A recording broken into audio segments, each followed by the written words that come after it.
Beam Team. Should we light the beam? Light the beam, baby. Sactown Sports. The Carmichael Dave Show. He's on the microphone when he's not on the microphone. He's playing a song, and when he's not playing a song, he's on the microphone, and then boom. With Jason Ross. No, he didn't. Yes, he.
Everyone, interesting. It's an interesting morning because Isn't it a lovely morning?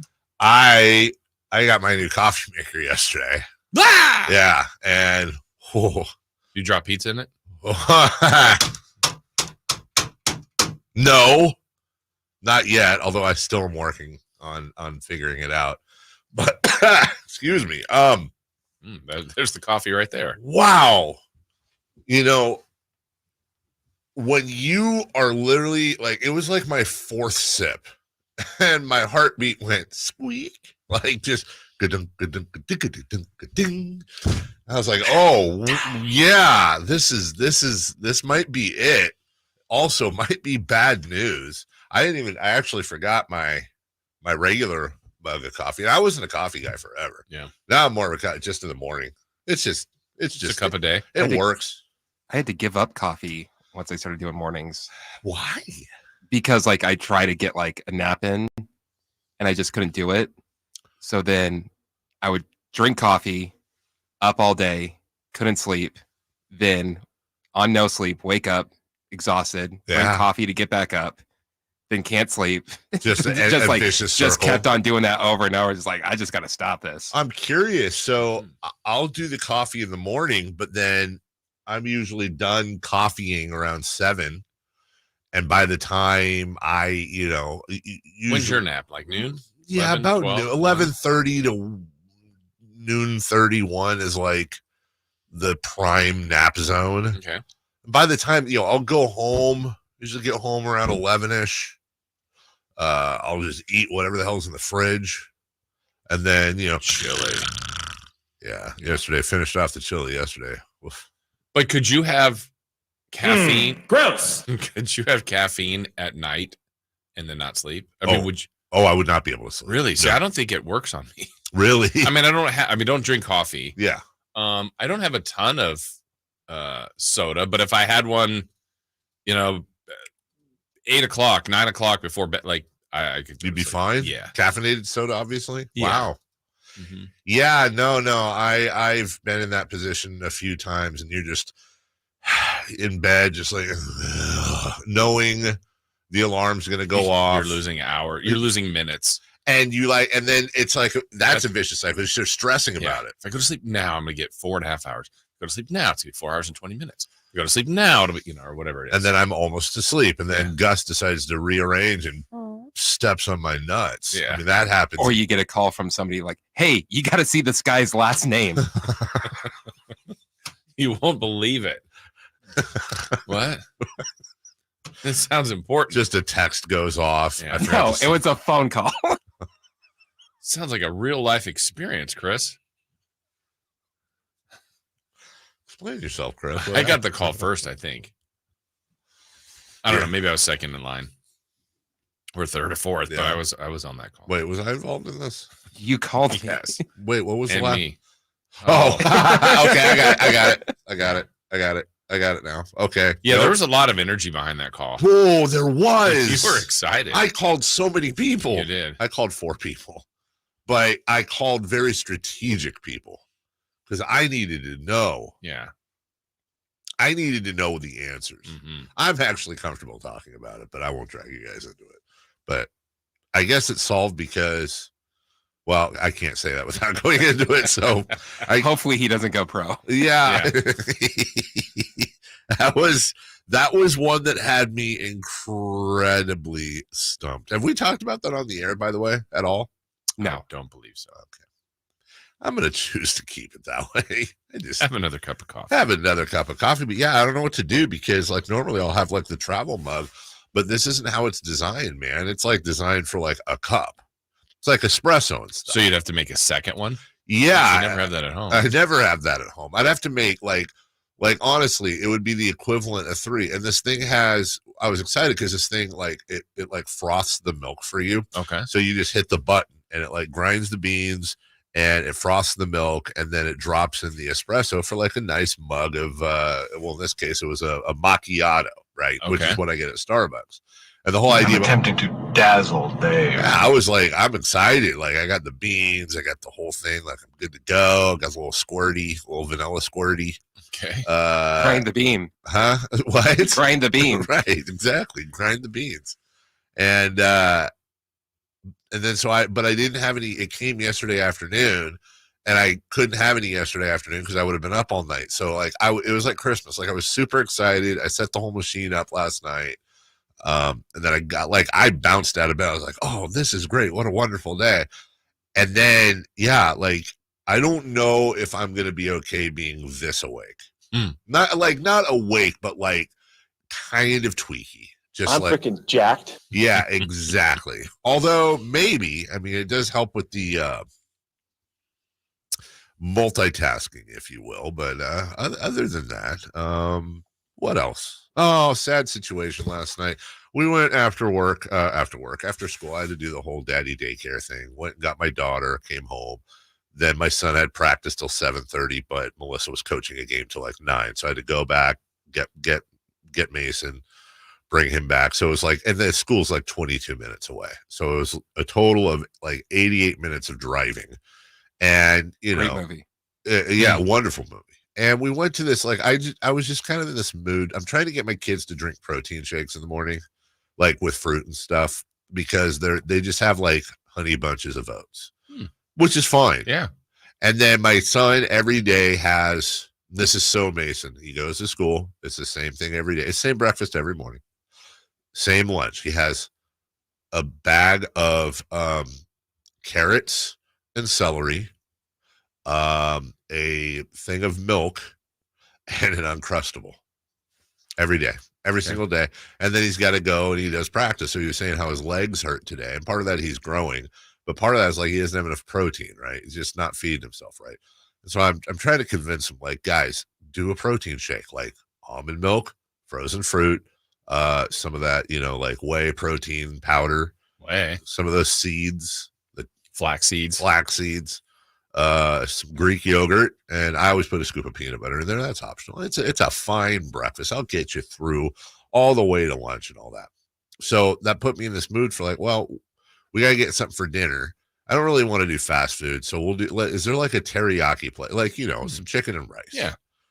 So Avery directs me to this place by our house I didn't even know existed. That's like around the corner from a grocery store. It's like on the side of a strip mall. I never knew it existed. I think it's called, well, I don't want to say the name. But it was really sad because we went in, there was like 8:00. And you can kind of tell with these restaurants, I don't know if you know what I'm talking about. Like you go in, they're super nice. There's nobody there. Location is terrible. And then you get the menu. And like, I 100% just wanted to like leave when I saw the menu, because for basically a bowl of nothing, it was rice and like teriyaki chicken and some sauce. Okay. It was $17.99. Oh man, I'm out of cash. And I was that's like a single serving. That would have been for you. That would have been for me. Wow. I get 3 of them because I'm. Here's the thing: $60, ridiculously overpriced. Yeah.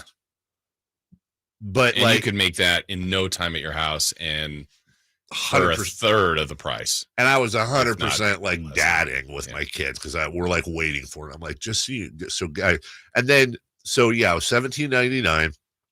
So what is that? $54 plus. Yeah, 60 out the door probably. 60 out the door, and this is where I'm not good at this stuff, man. Like I'm checking, I give them the card when I order. It's one of those like, small business little screens. And then she turns it to me, turns the monitor to me, and it's, tip. Do you want a tip? I don't think you should. I don't think you should tip for a to-go order. And now I've moved to, I think the tip should be in half, because like, okay, if you're going to tip a waiter for full service, like 20%, let's say, right? Like for a to-go order where they're just handing they're just packing the food. Like, okay, I can live with like 5 or 10%. But I don't want it, especially after that price. I don't want to tip, but I can't not tip. Just like I couldn't walk out. They were so nice. They were so excited to have customers. And I'm looking around and I'm like, this place is dying. It's sad. I can see it. It's probably some family that had this dream of starting a place and they start it and they don't really know what they're doing when it comes to location. Maybe that's the only one that was available. This thing is failing. It's going to go under. You can smell the death of the restaurant in the air. Rent is probably ridiculous. It's probably the rent is too damn high. Insane. And so what they're doing, and a lot of these places will do this, it's this last gasp effort of we have to make our bottom line. We have to charge more. We have to charge more. There's no other way around this. When in fact, this is the last step. It's the last step. And oftentimes I want to say to these people, you're going to go out anyways. Have you thought about charging less? Have you actually thought about cutting it in half? You're going out of business anyway. Can you make it easier on me? No. Because maybe you get more people in. That's exactly right. And that's the thought is, if I all of a sudden roll in and I see, it's $8.99, I'm like, oh my God, this is a great deal. It's a nice, healthy. And by the way, it was rice and chicken, no veggies, no nothing, just rice and chicken. Everything on the menu. If I want, they also serve sushi, right? If I wanted to get a California roll, the most basic of sushis, right? General California roll price $7.99, $8.99, $9.99. California roll $17.99. Pepperfin, more expensive than McCooney's pepperfin. Like, okay. So, anyways, we go in. You're kind of like guilted into it. Like, I feel like that's rude if you walk out, right? Like, you can't do that. Yeah. You're kind of stuck. Like, oh, I got the wrong place. Yeah. Yeah. And then, like, you'd have to see their, and I know, like, I'm not trying to demean them by saying this. I have all the respect in the world for them. But it honestly was like, when I come home every day, the look on my dog's faces when I get home was like, I've been waiting all day. This is the best part of my day. Oh, my God, I love you. Can we please hang out? That was like the look. And if I came home and opened the door, my dog was like, and then I was like, psych, and I slammed the door and walked away. That'd be like the worst thing. They're all looking out the window. And that's what I felt like. If I turned around, got back to the car, they all would have come up and looked out the window at like their customer of the night. Are you ever going back there again? No. God, no. Can I ask for one other wrinkle to this? This didn't, I don't think this happened last night, but what if the same situation, whatever, and you're in that tip situation and they go, Carmichael Dave. So now you're known in the place, and you're like, oh. I'm only going to say this because you asked. I have to tip more. But that's happened before in front of my family. and you absolutely like you have to tip extra. Yeah, because you don't want it to be like, hey, Carmichael Dave came in here one time. You realize that's 100%. He tipped 4%. That's 100% right. And like honestly, my baseline. Everyone has a different one. My baseline is 20%. Mm-hmm. You have to do. I can think of maybe one time where I was like so disgusted with the service. It was so bad. And even then I was like, okay, 15%. Like I can't, like someone would have to spit in front of me. 100%. And I'd probably give them a 10%. 100%. And then if I ever, which I don't do anymore, but if I ever go out with my mother to a restaurant, like I almost double the tip. Yeah. Because with my mom, it's a work. It's and God knows what she's eaten at restaurants over the years from waiters and waitresses are like, oh, you want your hash browns extra, you want me to take everything back? No problem. Yeah. I'll add something to your. I'll take care of that plate. And I've had this conversation with her before. Mom, you've eaten all kinds of disgusting fluids, hairs, God knows what. Gross. Gross. All right, we got a big old show for you today. Stinky. Jim West is going to join us. Yes. And Kayte Christensen is going to join us. And the Kings did not crap the bed last night. No, they did not. They actually get to join us after a win. Right. Kind of. Yeah, a day removed, but yeah, it's a win. And it's not every day that I have somebody that used to chaperone me in junior high on the program. Today we do. Leon Lee, father of Derek Lee, brother of LaRon Lee, who I believe is also Sacramento Sports Hall of Famer, I think. I got to check that. He's going to join us ahead of the induction ceremonies. We have baseball Hall of Famers to talk about as well. It's a really big show. It is. All right, so I want everybody to get comfortable, take this minute to stretch, maybe do some calisthenics, because we got a lot of work to do between now and 10. It's Dave, it's Jason, it's Chris. We're right back. Malik Monk plays Started here. left, goes right, steps back, launches the three. Nothing but net. Oh, that was just filthy. Oh, my, that was sweet. Sactown Sports is your proud home of the Sacramento Kings. I like daffodils, tulips, the big dinner plate dahlias. I loved being in the garden, but I wasn't going to be able to because I couldn't not only walk, but I couldn't really stand on my foot without being in pain. It was excruciating. So my husband said, let's go to the Good Feet store. For over 20 years, we've helped people like Terry live the life they love without letting their feet get in the way. This nice young man said, I think I can help you. He got the arch supports and I was fitted. And I kept walking back and forth across the store. And I looked at my husband and burst into tears because it was the first time in a year that I have not had any pain in my foot. I have had no pain since the day I bought them. Now I can do whatever I want. There isn't any place on my property that doesn't have flowers blooming 365 days a year. I still can't believe it. My name is Terry, and that's my Good Feet story. See what we can do for you with a free personalized arch support fitting at the Good Feet store. For sore feet, aching back, knee, or hip pain, come to the Good Feet store in Sacramento, Roseville, or Vacaville. Let's do it. Leading off, the 3 top stories in the morning. Huge news. This is very important. Here's cut number 1.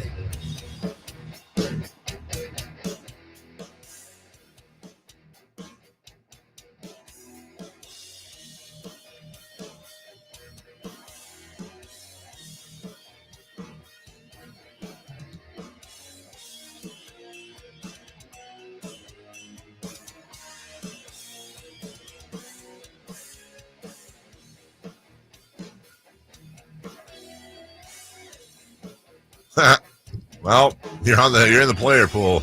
1 of 41. What if it came down to him or Tyrese? Oh, God. Traded the wrong point game. Hey, then we'd know who won the trade. Yeah, we would know who won the trade. Like, am I in the minority? I feel like I'm in the minority here. Like, I'm 100% for De'Aaron You don't Fox. want him to play. No.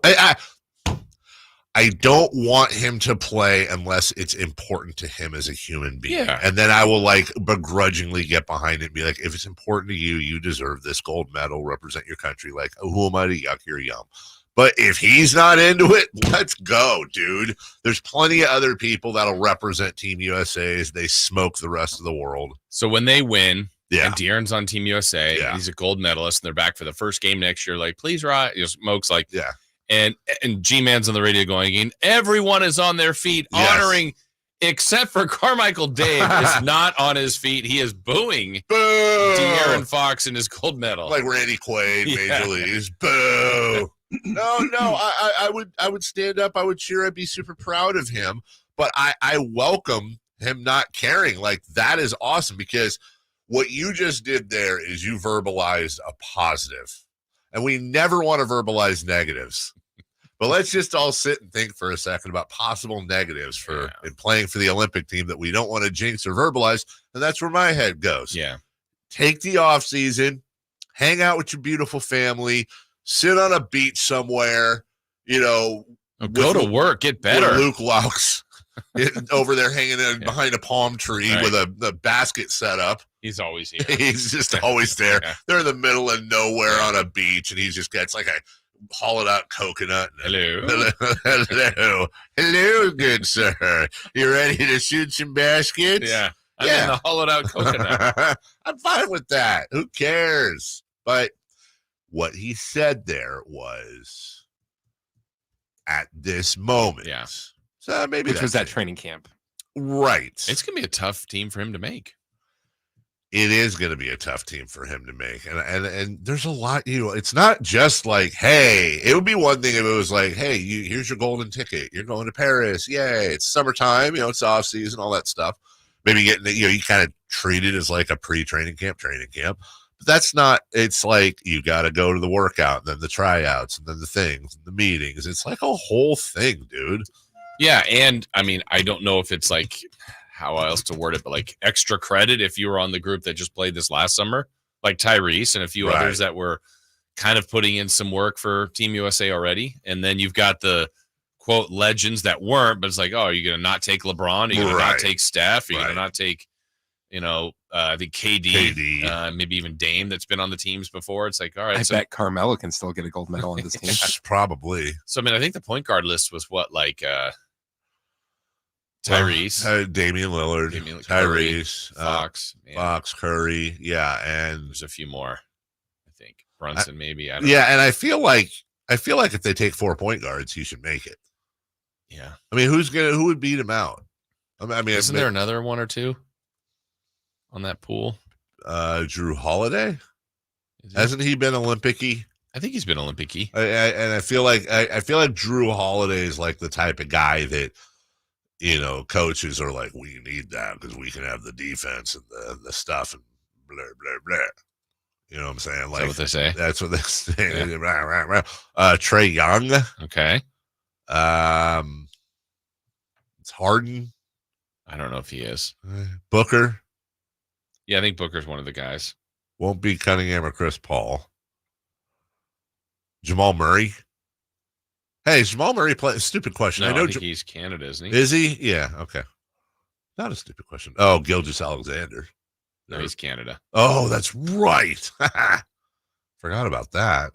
Let me see. Donovan Mitchell. Other point guard. Well, Scotty Barnes can play point guard. Booker, Jalen Brunson, Steph. Let's see who else. De'Aaron Fox, we mentioned. Yeah. Tyrese Halliburton, James Harden. Tyler Hero, Drew Holiday, Kyrie. Yeah, Damian Lillard, Chris Paul is there.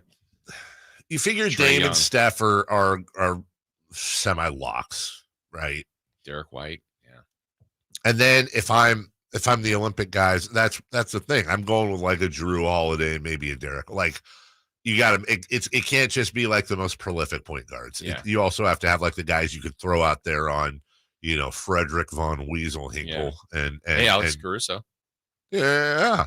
Future 41. King, perhaps. What do you know? What did I say there? All right. Well, we'll monitor that and we'll monitor it for De'Aaron. Yeah. We'll let him know when he wants to know what's going on with the Olympic team. Cut number 2, please. Cut number 2.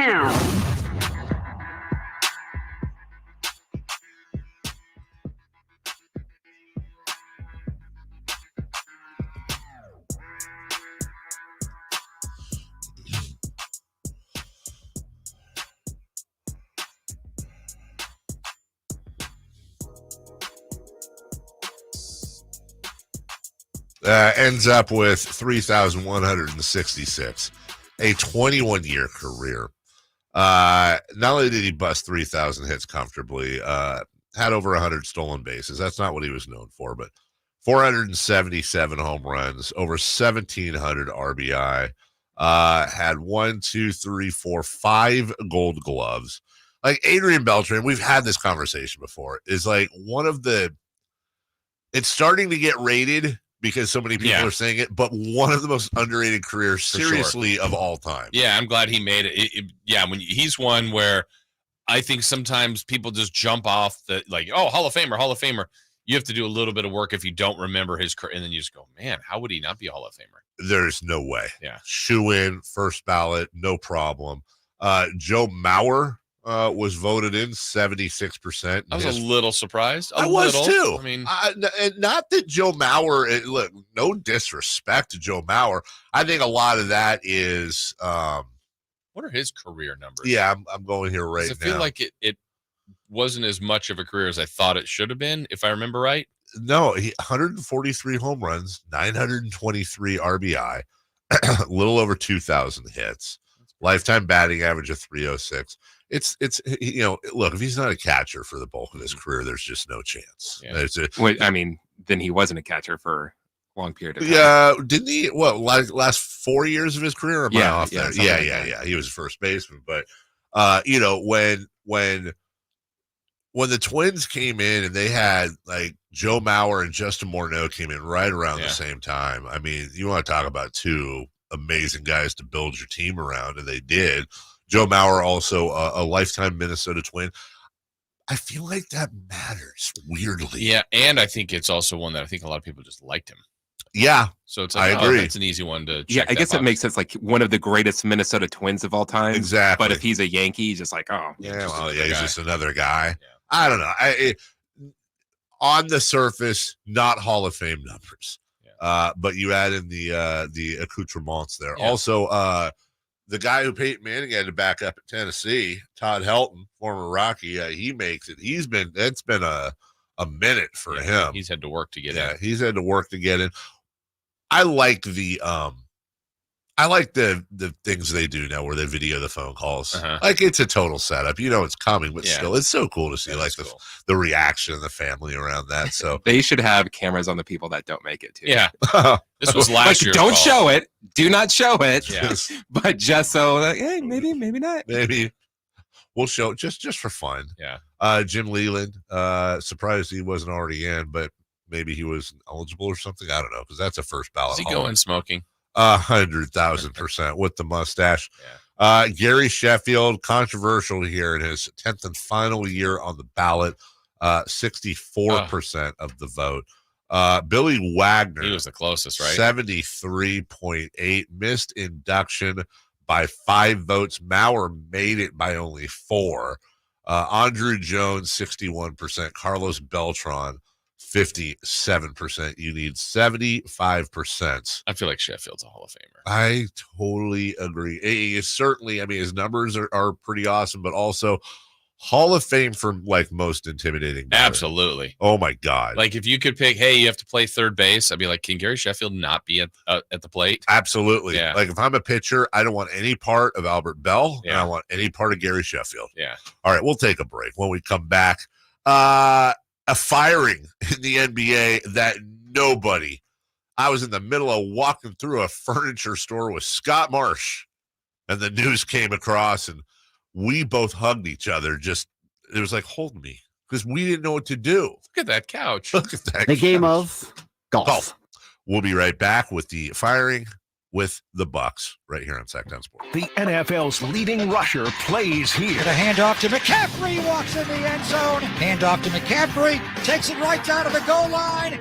He does his thing again. McCaffrey goes in motion right. Backwards pass led by Juszczyk. A block there. Hurdles a man. 10-5. Touchdown! CMC! You can hear all of Christian McCaffrey's touchdowns on your home for 49ers football. Sactown Sports. When accidents turn life upside down, AutoAccident.com is in your corner. Compassionate advice, loyal support, and the courage to fight for you. AutoAccident.com. That's AutoAccident.com. Finding great candidates to hire can be like, well, Trying to find a needle in a haystack? Sure, you can post your job to some job board, but then all you can do is hope the right person comes along, which is why you should try ZipRecruiter for free at ZipRecruiter.com/free. ZipRecruiter doesn't depend on candidates finding you. Its powerful technology identifies people with the right experience and actively invites them to apply to your job. You get qualified candidates fast. So while other companies might deliver a lot of hay, ZipRecruiter finds you what you're looking for. The needle in the haystack.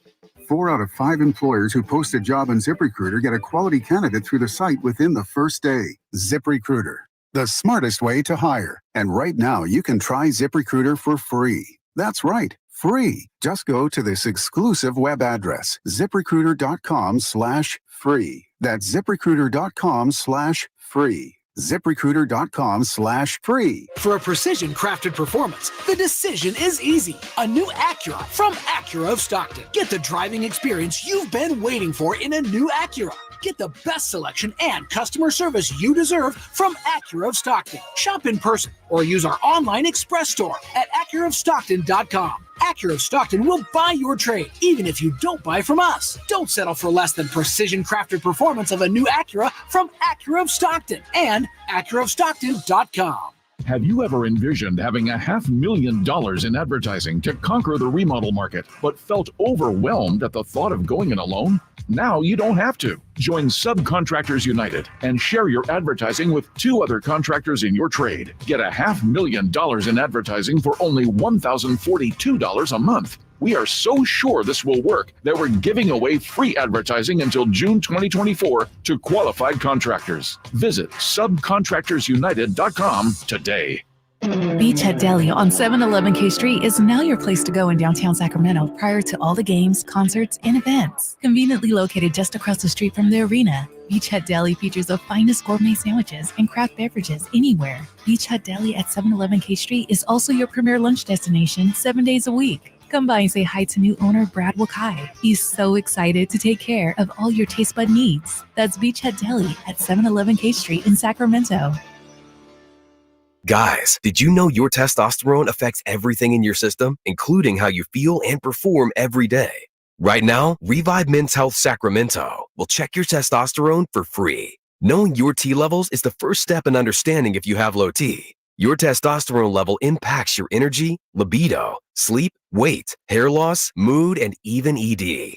Maintaining an appropriate T level can change your whole life. Most men start to see changes in their hormone levels in their 30s. Experience and results matter. So what are you waiting for? Get your T levels checked today by local, experienced, and trusted men's health experts. They've helped thousands of men since 2011. They're so confident they can help you, they even guarantee it. Call Revive today and schedule your free testosterone test, free exam, and free consultation. Call Revive Men's Health at 916-277-8599. That's 916-277-8599. Or visit ReviveMen'sHealth.com. The world has changed a lot these last few years. You can do pretty much anything from your home, including order your new Honda from Northern California's #1 Honda dealer, Stockton Honda. Check out our great selection at StocktonHonda.com. Or come in today and get pre-approved all in the blink of an eye. Stockton Honda makes buying a car simple and stress-free. Anytime,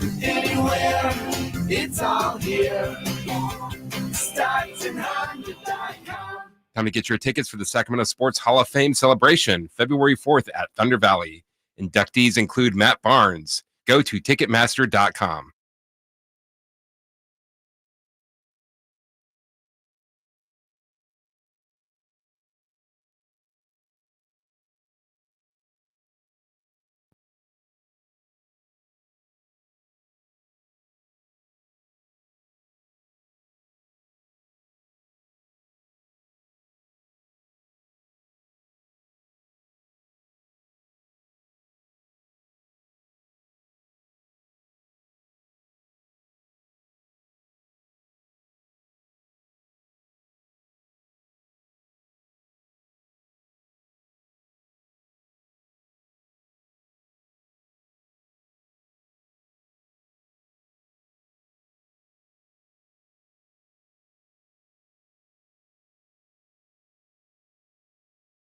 That 30-13 including a 19-4 record at home. It's not your father's 30-13.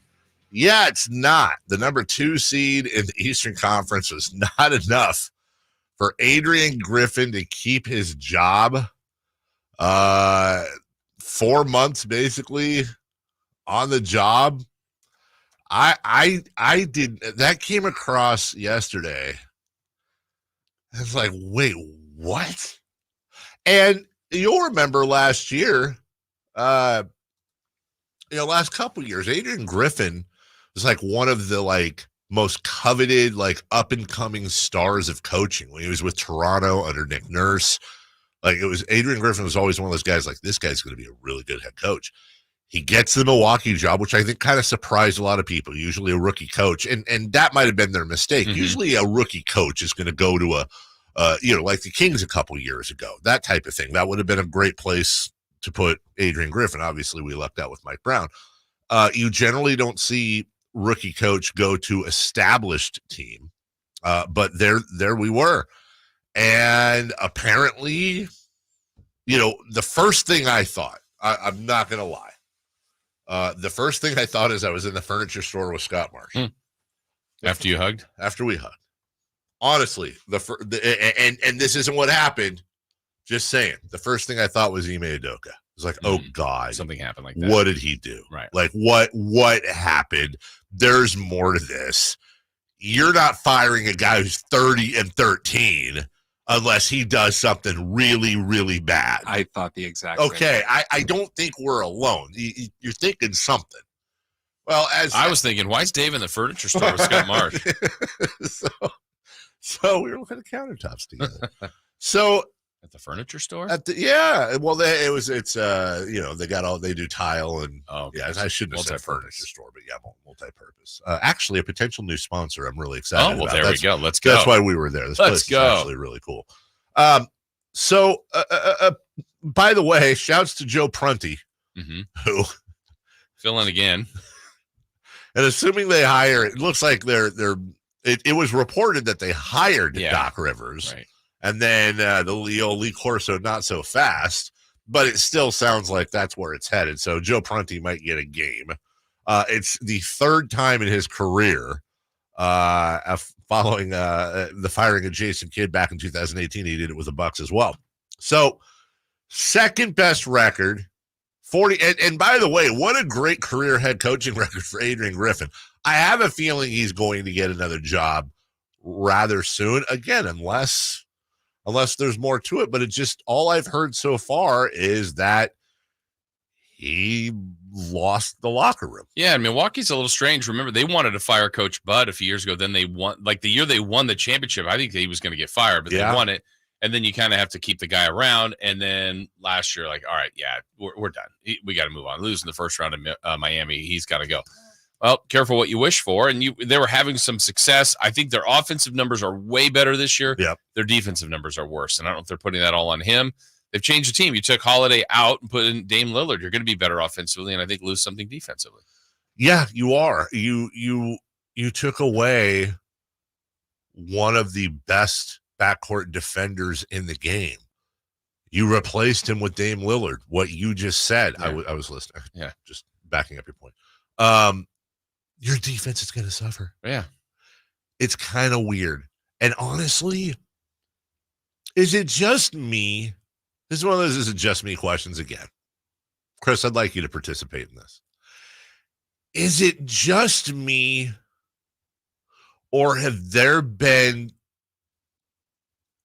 over the last couple 3 years, has there been whisperings of a little bit of douchebaggery with Giannis Antetokounmpo? Well, it's funny that you said you and Chris thought something was like a transgression or something. Yeah. I was like, ooh, is Giannis behind this? That's where I went. He is going, there was a time when Giannis Antetokounmpo could do no wrong. Yeah. And still, I think I really like Giannis. Yeah. But I feel like it started. Remember when he was shooting free throws? I think it was in Philly, and he pushed the ladder over. Yeah. Remember that? That's the first time where I was like, oh. And then he's had some quotes here and there. Then you hear like he didn't want Budenholzer, and now he wanted him. And I understand. I don't want him. Superstars, they get say. But does it feel like Giannis is starting to kind of become kind of a dingle-dong? Could be. Well, the other one was this offseason when he's like, hey, if they don't get players, I mean, I'm not going to be here. Exactly. After all the extensioning and everything. And what a dingle-dong. What a dingle-dong. And here's the thing about that. Like, this is a disease that is rampant in successful people. We've had this conversation before about new owners coming in. They've, especially the ones that are self-made. Mm-hmm. You can't really blame them because they have created their fortune. They've been betting on red the whole time and winning. Whatever they did, they were right on pretty much anything. Yeah. They were a visionary. There's an idea, if you're a master of your craft, you're a master of everything. Of everything. That's excellently put, Chris. And you then start getting surrounded by people that are on your payroll or need your influence, and they don't want to tell you no because they'll magically not have a job in 2 weeks. And that applies to rich, successful people. There's no reason why we shouldn't put that in the world of athletes. You have Giannis Antetokounmpo, whose story is well known, was selling watches on the street, was discovered, came in. What a wonderful Disney movie story. The most humble kid ever. Literally. Right. But then you get to a point where, okay, how many years is Giannis Antetokounmpo not wanted for anything? How much more money does he need for his great-grandkids to survive? And he is surrounded by shoe reps and PR people and hangers-on and family that are like, yeah, Giannis, yeah, oh, absolutely. You need to do abso-freaking-lutely. And next thing you know, that disease starts carrying over where happened to LeBron. Yeah.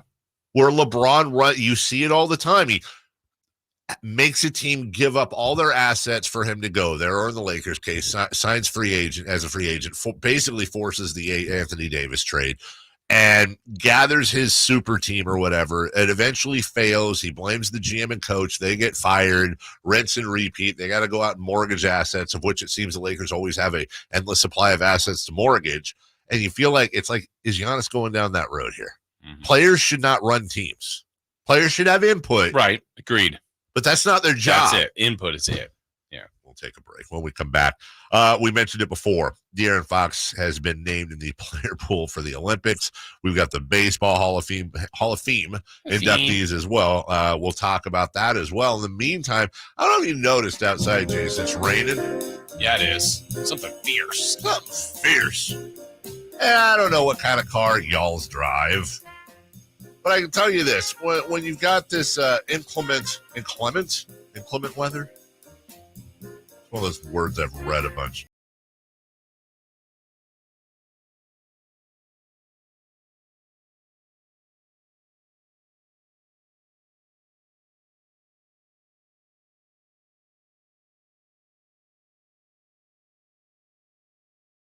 Chrysler Jeep Ram in Woodland.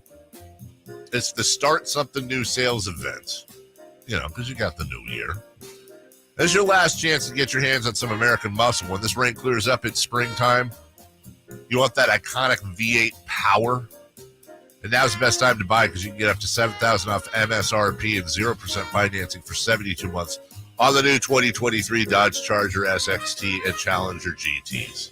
But when they're gone forever.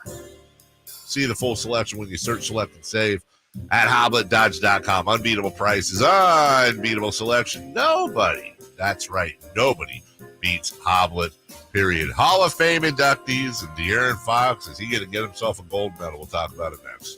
The NFL's leading rusher plays here. The handoff to McCaffrey, walks in the end zone. Handoff to McCaffrey, takes it right down to the goal line.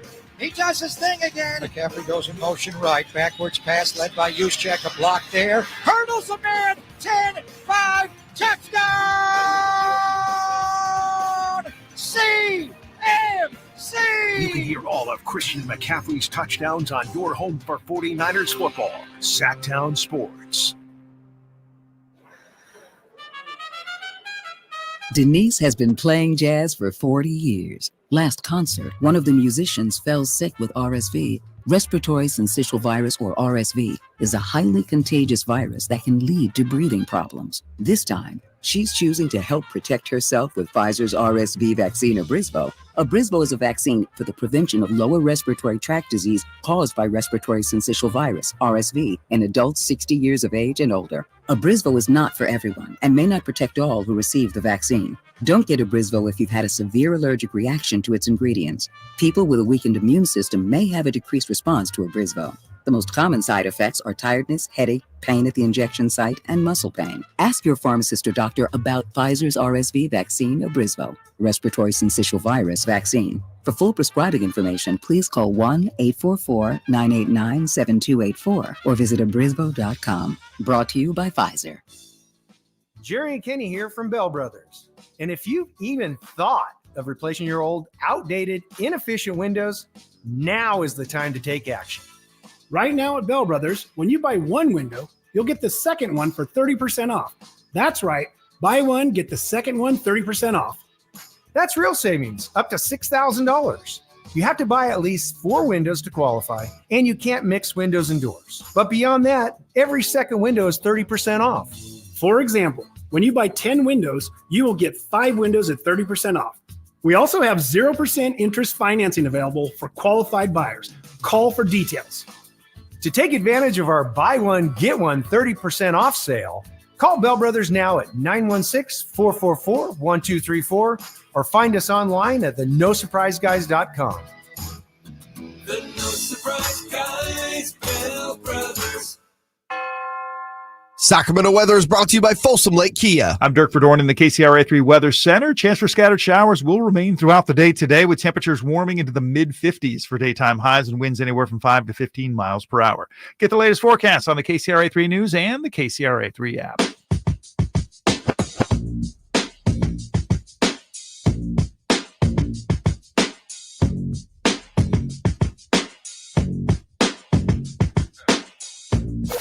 Waking you up with the best in local sports. They just make it interesting, you know? It's the Carmichael Dave Show with Jason Ross on Sactown Sports.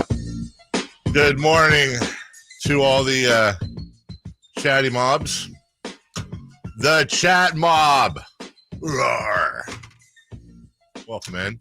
Texty Beasts at 916-339-1140. How is Andrew Jones not getting in? Might be the greatest defensive outfielder of all time and 400 home runs. He should be Hall of Famer, I think. He's been close, but not quite there. Yeah, I think he should be. Ichiro next year. Probably the way he spells his name. Yeah. Because it's Andrew with the U? Yeah. No. Yeah. Jones, that he misspells. He should be in. Greatest defensive outfielder. He covered a lot of ground. God, I remember when he came out. Honestly, because it was on TBS. I can still barely remember, but I can remember when I think he came in when he was like 19, was in the majors playing center for the Braves, and just ran like a flipping gazelle. Just was such a pleasure to watch. He could cover, like, imagine playing left or right field with Andrew Jones. I got it. Yep. Nope. Yep. I'm getting out of the way there. Jim Edmonds used to make the best catches. I was just going to say, I don't know if he was the best, but he made great catches. I think Jim Edmonds made the greatest catches in the history of the game for an outfielder. And I fully understand, as I look into the camera, I fully understand that for the situation, you also had kind of an elevated, uneven outfield for the moment. I understand the argument for Willie Mays. And not just that, but the throwback in, like the whole thing. It was, I'm not going to disrespect Willie Mays' catch, but wasn't as good as Jim Edmonds' catch. Mm-hmm. Like, and I'm talking about the one, I think was it Angels, Mariners, or is that just because he played for those two teams? But talking about the one, you know what I'm talking about, I think he had 2 of these. He's running full bore towards the wall and dives and stretches out, and somehow and the ball just like over the shoulder. Yeah. What people would call a Willie Mays catch. Right. But he had to like dive to do it. Yeah. Just amazing. He was laid out. This wasn't like he was catching it while running. Like, he laid out and got the ball. It's like, dude, how do you even do that? Right. I will counterpoint with Willie Mays. Center field was like 500 feet to center field. That's what I'm saying. Like, it would have been a home run in every park. Jim Edmonds doesn't catch that. And Willie would cover more ground than Jim Edmonds. Like, part of the reason it's like the old argument with Derek Jeter. Like, Derek Jeter on the surface was a fine shortstop, but then when excuse me, let me rephrase, Jason. First ballot Hall of Fame. Let me rephrase. The argument about Derek Jeter was always how good of a defensive shortstop is he. And on the surface, did you not get a gift bag? He was good. He was fine. But then when analytics came around, I don't like this analytics. When the analytics came around, she's mean. One of the things that analytics exposed was Derek's range was like not great. So if a ball was hit around him, he was very good at fielding it. But then you have another guy, Ozzie Smith, greatest of all time, right? Like, that dude's covering everything everywhere. I think there's a little bit of that with Jim Edmonds versus a guy like Andrew Jones or Willie Mays. See the ground Jeter covered on that play to the plate in Oakland. Wow. The A's hasn't Oakland been through enough? Yeah, haven't they been through enough, Jason? No. Also, that's on God rest his soul. That's on Mr. Giambi. You got to slide. Yeah. You got to slide. I'm not even an A's fan. But that was like, that would be an interesting thing that I wouldn't even know how to begin to gather. But like, top all-time high IQ plays in sports. Yeah.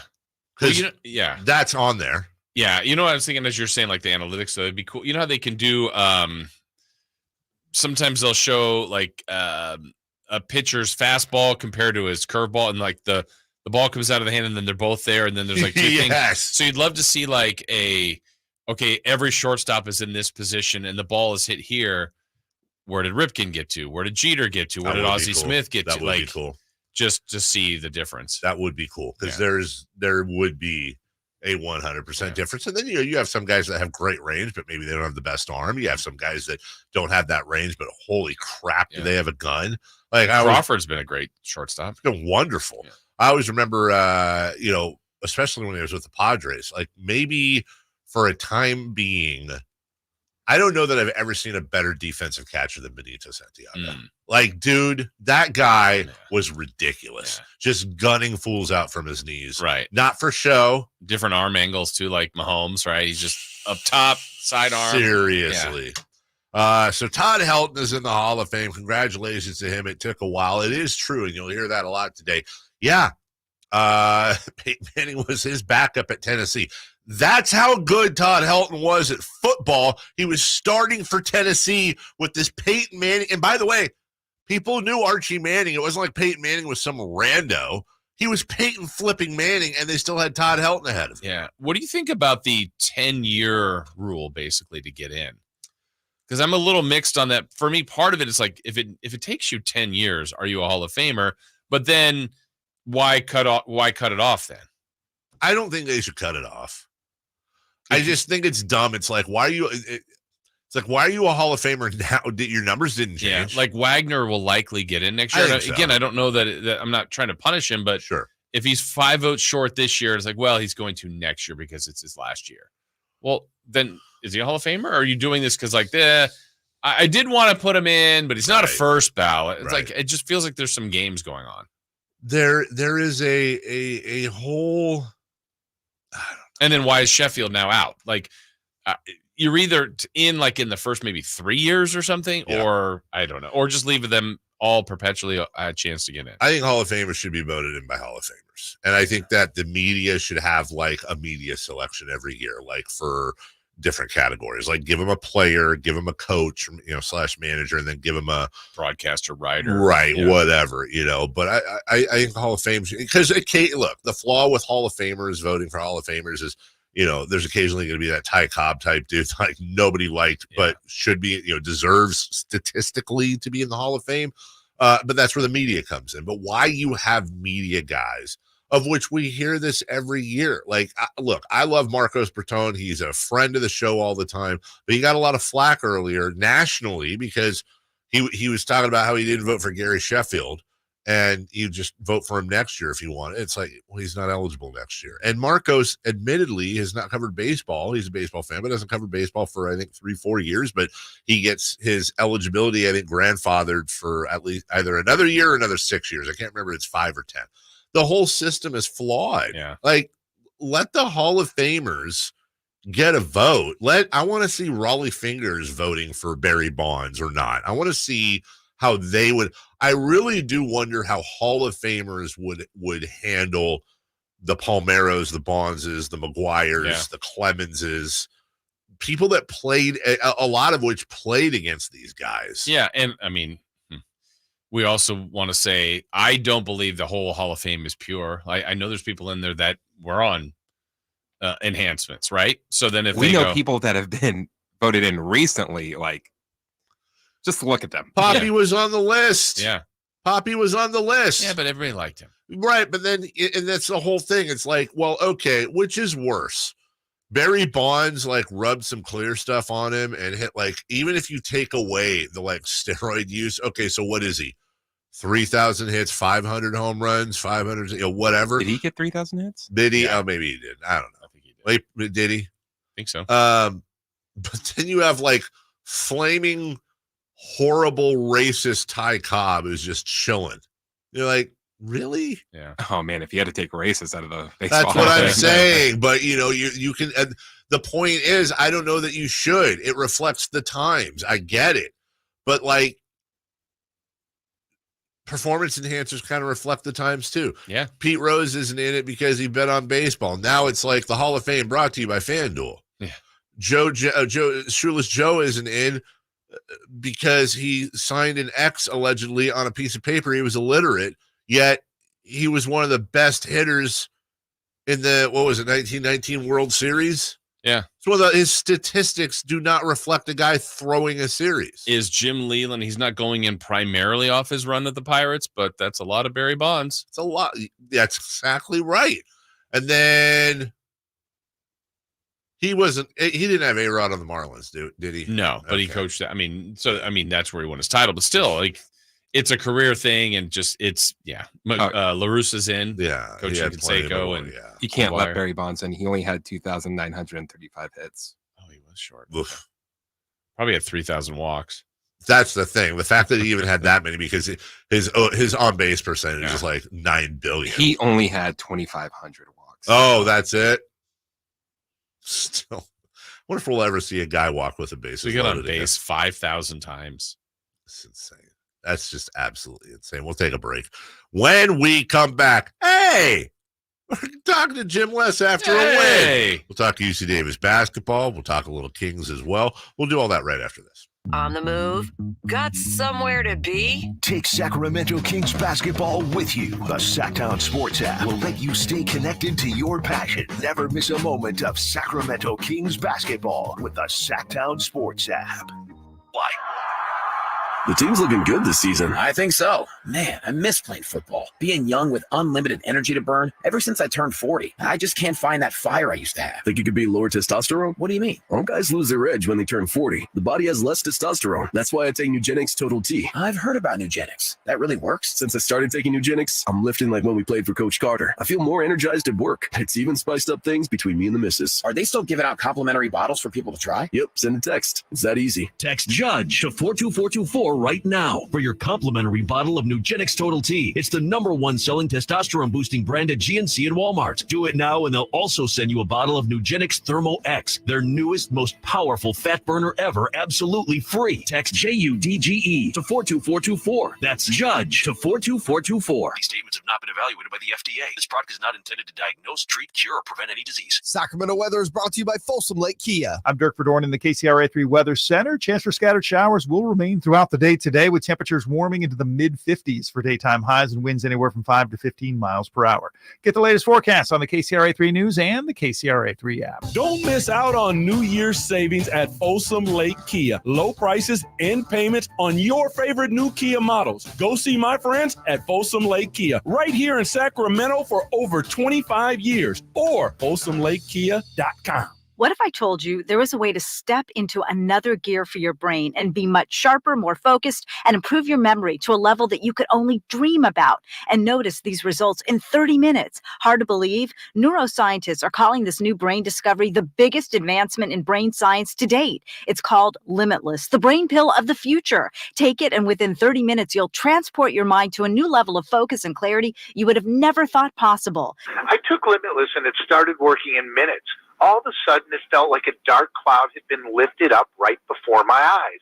I have a mental clarity I've never felt before. Biz execs, athletes, teachers, and students are calling Limitless a secret weapon for the brain. You have nothing to lose, so call now and find out how to get a free bottle today. To find out how to get your free bottle of Limitless, call 800-605-3946. That's 800-605-3946. Get your free bottle for a limited time. Call now. 800-605-3946. 800-605-3946. Have you Googled yourself lately?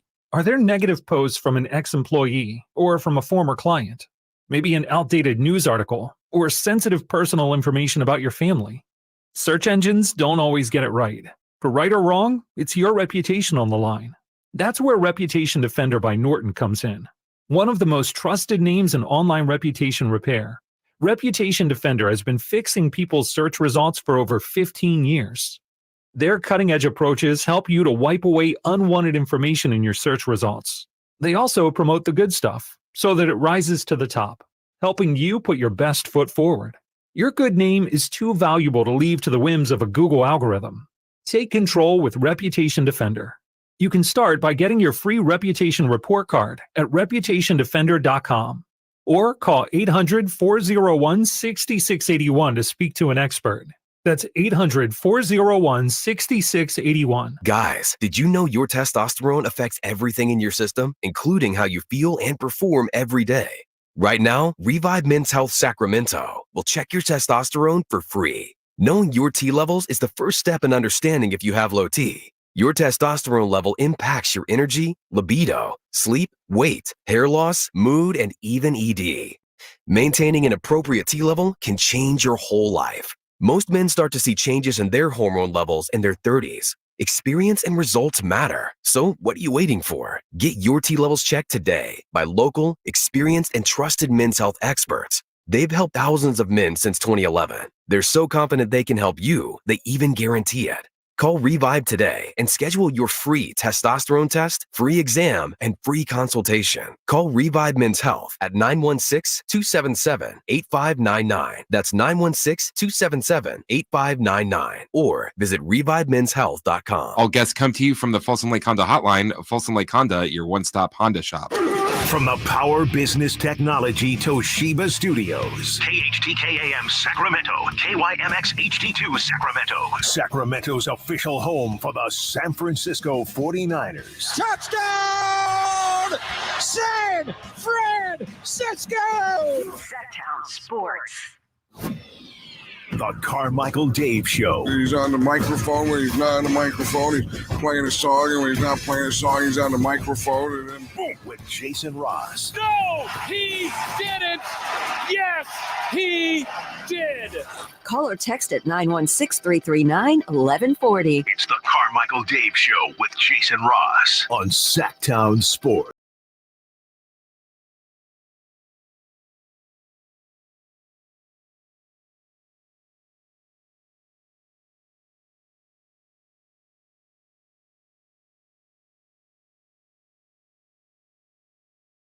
She is a Huddersfield Town fan. Oh. She has no idea what we're talking about. Okay. She called me Daffy. I don't know what that means. I'm not up. I don't know if that's good or not. Daffy Dave. I'm thinking that's slanderous. Is it? I'm thinking. She said he's a Daffy. Yeah. I don't know what that means, but you know what? Dafty. I don't know what that even word. Dafty? Not sure. All right. Well, we'll save that for later. Okay. In the meantime, we're so excited. We're always excited to have Coach Jim Les on. Yes. But as we mentioned earlier, we get to have Coach Les on today, not after a horrific, gut-wrenching, terrible, stab-in-the-heart loss for the Kings, and then his team keeps winning too. Yes. Well, we'll bring him on right now. It's all love. It's all happiness. Good morning, Coach. How are you? Good morning. And don't worry, Dave. I've been called a lot worse than Daphne, so I think you'll survive. I think so. I'm good. You're good. Let's switch it up. We always do a lot of Kings, and then at the end, you're so kind and generous with your time. We talk Aggies, but look, the Kings could take a little bit of the medicine you guys are drinking right now. You have these youngsters on a bit of a roll. So are you more of let's just keep doing what we're doing, guys, or are you more of okay, everything was great except this, and we're going to focus on this because it needs to be as perfect as possible? Yeah, I think we got to continue to challenge our guys. They're playing at a high level and playing really well, especially defensively. I think I said last week it was going to be a heavyweight fight, and it was a 54-52 knockdown, physical, drag out street fight on Saturday. And fortunately, we came out ahead with some late heroics from T.Y. Johnson. Hits a big three when we're down 1. We go up 2. We hold them on our last defensive stand to get the win. So it's awesome, but I think it's still, we got to remind ourselves it's still January. And as much as we want to accentuate what we're doing well, we still want to continue to get better. Because if you get stagnant at this time of the year, come late February, early March, when it's even more important, you end up maybe not fulfilling the goals and dreams that you have. So we're going to keep pushing a little bit, but we still want to enjoy it because these moments are special for these young people. Yeah, Jim, how important was it for you, Coach, to get that, to a little revenge? I mean, they got you in overtime, Irvine did the last time, and that could have gone your way. This time, you do find a way to get it done. How important was it to kind of get a little revenge there? Yeah, we had a lot of disappointment in a one possession game, especially for a coach. You're reliving everything down there back in Orange County when we had opportunities to win the game and rethinking everything you did. So that's disappointing, but just from a psychological standpoint, I'm not going to be surprised if we see them again in the tournament, and it could be playing one game for all the marbles to get to the NCAA tournament. So I think having the confidence that you have beat them and can play well against them and do some things that put you in a position to be successful, I think that's crucial for the mentality when you get down to the tournament. Coach Jim West with us. And, it's one of the great jobs of coaching that you can see in front of you if you're looking at a team is when a team is in the doldrums or they're struggling and they're able to turn it around, because it's not just X's and O's, it's also mental. And you guys did not come out of the box well. Now you guys are on a roll. Seems that you're incredibly confident. There's no way to properly answer this, and I'm not going to get into specific teams because I know you wouldn't disrespect them, but do you feel like the team you're playing with right now, mentally and physically, wins a couple of those games that got away from you earlier in the year? Yeah, there's no question. And you're never quite sure what flips the switch. When the season started, I thought this was the kind of team we could have because we've got some depth, we've got some veteran leadership, we've got some really good, a team that can score the ball at a high level. And really, we always thought, hey, if we can get them to buy into the defensive end of the floor, and we've done that. Now, we're leading our league in defense, field goal percentage, defense, and points allowed. And that has always been a key in this league. The teams that do that, they're the top 1, 2, or 3 in the league, are always in the tops of the standing. So, trying to get a team that can score the ball and has guys, Elijah Pepper, T.Y. Johnson, Kane Milling, guys that can really put the ball in the basket to buy into that other end, we knew was going to be the difference. And, the flip switch, or the switch flipped in late December, and it's been a lot of fun watching these guys grow and develop some confidence.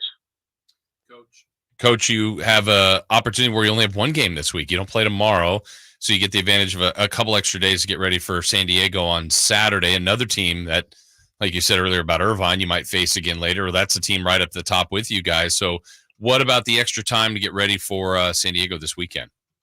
Yeah, this has been great because, as you know, as you get to this point of the season, a lot of guys are banged up and nobody's completely 100%. So it gives us time to, one, get some guys on the bench maybe that aren't getting a ton of minutes.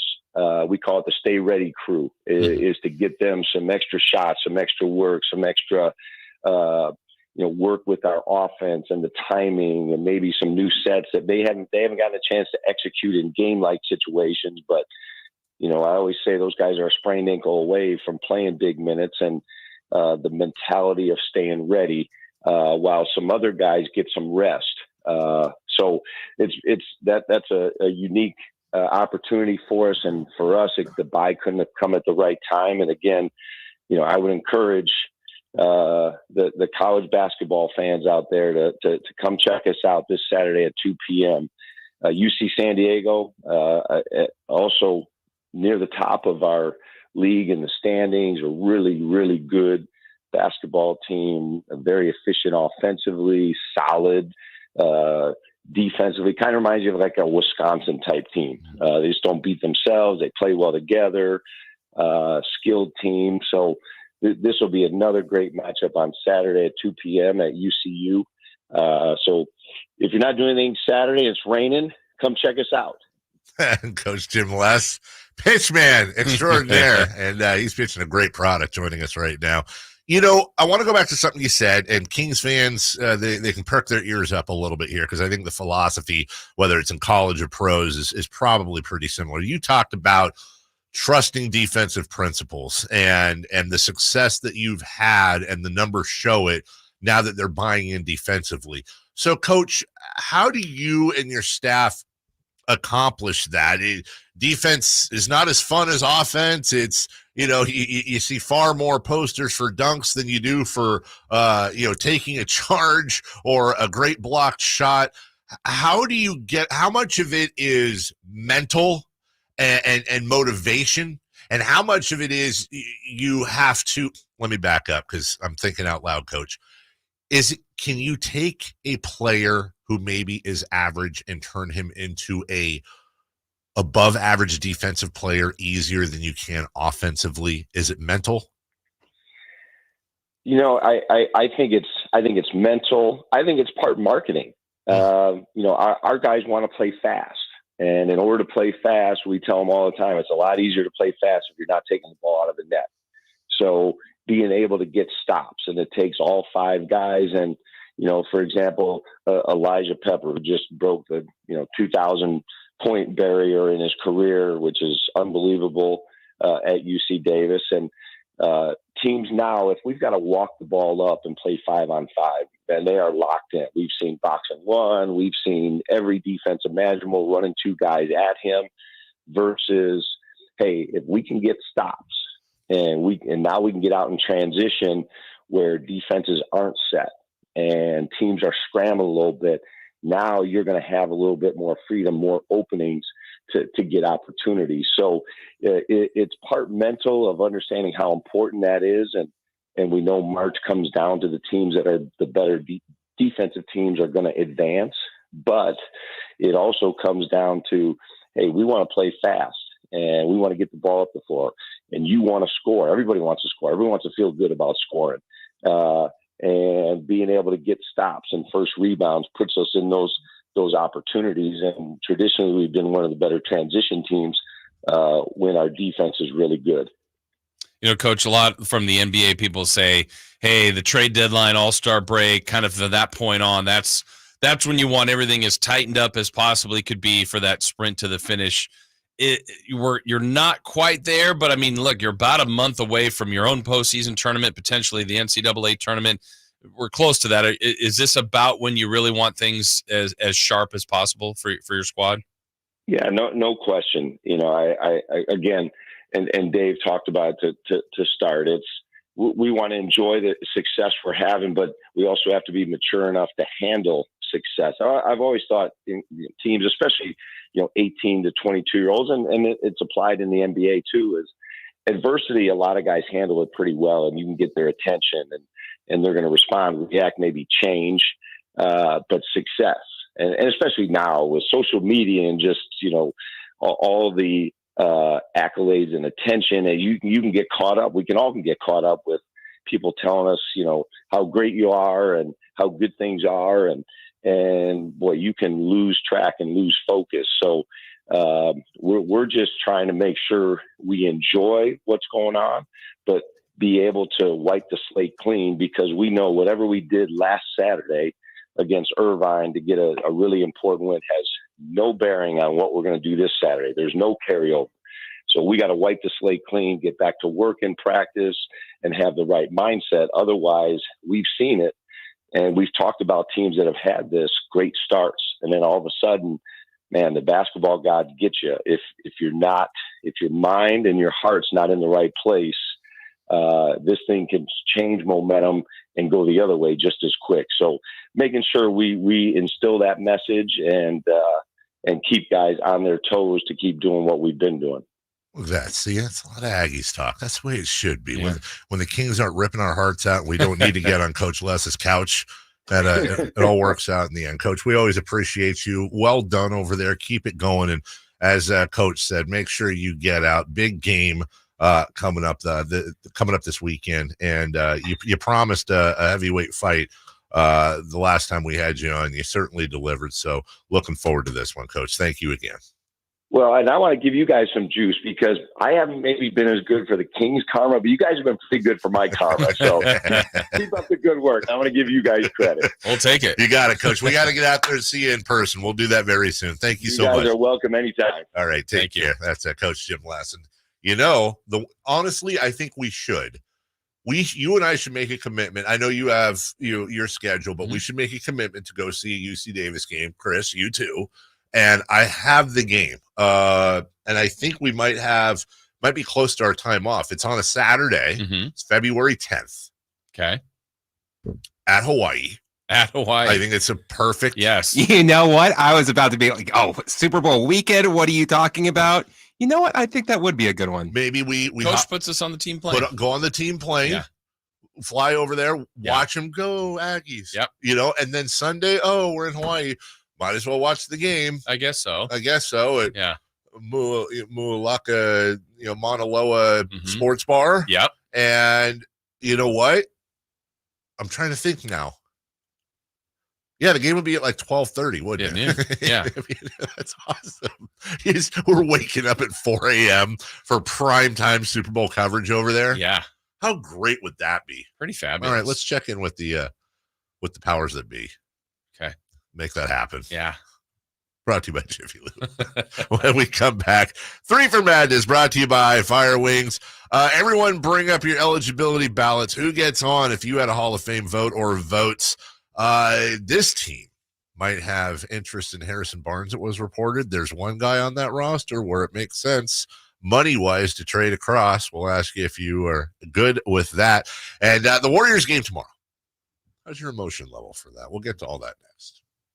49ers earned the NFC's top seed. On the first play of the game, CMC Dynamite! Join all of our shows. The Carmichael Dave Show with Jason Ross, Styles, and Watkins. And the Drive Guys as they follow their quest for a 6th Super Bowl title. Pressured right away by Young and sacked by Eric Armstead. Sactown Sports is your home for San Francisco 49ers football. San Francisco! If you love to travel, Capital One has a rewards credit card that's perfect for you. With Venture X, earn unlimited double miles on everything you buy and turn everyday purchases into extraordinary trips. Plus, receive premium travel benefits like access to over 1,300 airport lounges where you just check in and chill out. Open up a world of possibilities with Capital One. What's in your wallet? Terms apply. Lounge access is subject to change. See CapitalOne.com for details. Jackson Hewitt has a plan to get your tax refund fast with a buck here, buck there. Here a buck, there a buck, everywhere a buck. You don't have to wait weeks for your tax refund. Get money sooner with a no-fee refund advance loan at Jackson Hewitt. On this loan, there's a money today guarantee. E-I-E-I-DO. Don't settle for chicken feed. Get fast bucks at Jackson Hewitt today. No-fee refund advance loans by Republic Bank offered to eligible clients. Money today guarantee if approved for a loan on a prepaid card. Details at jacksonhewitt.com. 3 questions, 3 answers. It's 3 for Madness on the Carmichael Dave Show with Jason Ross. Here's question 1. Coming up at 8 o'clock, Kayte Christensen, who is, we're going to talk to her about packing. Okay. As you know, they're getting ready to go on this big old long roadie. Leon Lee, soon to be Sacramento Sports Hall of Famer at 8:27. And a meal for ghosts. We got a 4-guest Wednesday. Is it Wednesday? Yeah. It's Wednesday. It is. It was a 4-guest Wednesday. Yeah. That's what they say. That's what they say. In the meantime, he's not a guest. He's part of the crew. He's Christopher Laud. He doesn't drink coffee in the mornings. It's question 1. Who gets on your Hall of Fame ballot? Adrian Beltre does. That was absolutely without a doubt. I'm fine with Helton getting in. I put Sheffield in. I put all the Royd people exactly in. So that's my list would have started with Barry Bonds. Yes. So Alex Rodriguez, but the thing is, I don't think Barry's still on the ballot, right? No. But yeah, Sheffield. I probably put Andrew Jones in. I put Manny Ramirez in. You can tell I'm kind of a looser Hall of Fame guy. Mm-hmm. And then the one that I put in that like would really, really, really, it's just I'm a stand for this guy. The one that would raise a lot of eyebrows. He'll never ever get in, but I put Mark Burley in. I do. No, I know. You know where I was going to say about like your looser. I feel like I am too as far as the steroid allegation guy. Well, whatever. Let's say steroid guys. Right.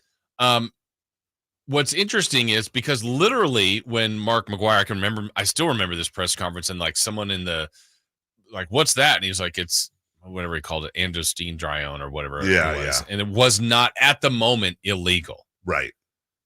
Whereas A-Rod actually was caught and suspended. Yep. That's almost one where like to me and Bonds, McGuire, like, but A-Rod to me is a Hall of Fame. Like his play would have been. Yep. But like he literally got caught during a time where it was deemed like they were, sanctioning it, policing it, and he got caught. Like I almost feel like he's different to me. And that's my own little internal one where I go, oh yeah, Bonds, in for sure. And A-Rod, I go, which is weird because I know there's some people like steroids. Nope, you're out, or I don't care. Right. Like I'm kind of a little bit of a difference just with those two. But and then again, now here's Poppy, who's on the list. Right. But why is he good? Because he's Poppy. Oh, okay, makes sense. Incidentally, I always have to make the case. Launch. Mark Burley had 16 seasons. He had 2 seasons in which he did not pitch 200 innings. One was his rookie year where he was a call-up and he pitched 51. The other was his final year in baseball where he went 15-8 and he pitched 198.2 innings. Mark Burley was good for 200-plus innings every year of his career, and a couple where he led the league at 245 and 236. He's got an ERA under 4, 214 wins, 4 All-Star games, 4 Gold Gloves, 5 All-Star games, 4 Gold Gloves. I get that he's pretty good. Like he's a Hall of. But could he hit? Now that we see Shohei, no. Just a lunchbox guy. Like I feel like there should be a place in the Hall of Fame for guys like that. I have no tie to Mark Burley. I'm not a White Sox guy. I just appreciate the fact that every year they could go out and count on Mark Burley eating innings. He won you a fantasy league, didn't he? Might have won me a couple. Okay. Number 2. Question 2. Houston reportedly has interest in Harrison Barnes. Dylan Brooks straight across works. Would you welcome this move? I was looking at the Houston roster because there is a report that Houston has interest. And there's other ways of, I'm sure there's other moves, but I think that's intriguing. Now, I don't think Houston would do that, to be honest. But maybe they would. I don't think so. But let's just say in this world that's what was on the table. I think it's really intriguing because on the surface, Dylan Brooks instead of Harrison Barnes upgrades you where you need to be upgraded. He say what you want about Dylan Brooks, he'll defend. Say what you want about Dylan Brooks, he's got that attitude, he's got that dog in him, sometimes a little too much. Is he dirty? Yeah, a little bit. Am I incredibly against that because a lot of your scrappiest dudes have a little bit of dirt to them? No, and I think this Kings team could use a little dirt. But you're basically going from like the nicest, team leaderiest, most mature, like the banker, Harrison Barnes, to like the polar opposite of that. It's a big decision. I think in the end I would say no, but God, I'd think about it. Yeah, a lot of my instincts are telling me no, but I mean, player for player, straight across, I think he's better. I agree with you. I don't love Dylan Brooks. Like when he was in offseason, people like I just didn't love the addition for the Kings, but I can see where he would fit and help. But I think player for player, I think he's better. I agree with you. It's the chemistry thing that we're both thinking about. Yeah. And by the way, I'd much rather have Bruce. Come on, Indiana Brown, Bruce who went Brown, to the trade to the Raptors. Yeah. Oh yeah, me too. Yeah, who they're still looking at. Sounds like to move. I'd much rather have Bruce Brown. All right, number 3, please. Question 3. Will tomorrow's game against the Warriors have the same emotion as the previous games against them this season? I don't know, and I've had a few hours to think about it. I wrote the damn questions, and I've been thinking about that kind of on and off all morning. Like right now, I don't feel like it does. Yeah, I don't. Like they beat them. Warriors have been great this year, but I have the distinct impression that when the Kings roll out onto the floor tomorrow and it's at Chase Center and everybody's waving their grapes and wine and whatever, and their trust funds and Draymond Green's on the floor and Steph and Clay, I got a feeling that it's going to come back. So I'm going to say no now. Yep. But I think tomorrow night in the game, I'll be like, oh, I want to kill these guys. That's the 100% answer. Because right now I'm like, yeah, it's another game. Right. Like I literally like could have been, oh, Kings Warriors can't wait. Like, yeah, it's fine. I mean, I will be excited for it when it comes up, but I don't have the same venom at this moment. But to your point, Dave, like if the Warriors do well or things are going well or Draymond's doing something or heaven forbid at the end the Warriors are going to win and Steph does the night, I'd be like, okay. Can we play them tomorrow? Because I want to beat them tomorrow. Like that kind of thing. So, yeah, it'll bring up all those things. I want to throw a challenge at you. I'm going to give you the following challenge. I'm going to present a storybook ending. Tomorrow? Tomorrow. Okay. And I want you to beat it. Kings down 2, time running out. Fox in the corner, fakes the shot. Skip pass to Keegan Murray in the corner. It's up. It's good with 0.1 left. And as Keegan is running back down towards the huddle, because Steve Kerr calls a timeout, Keegan turns to the stands and does the night-night.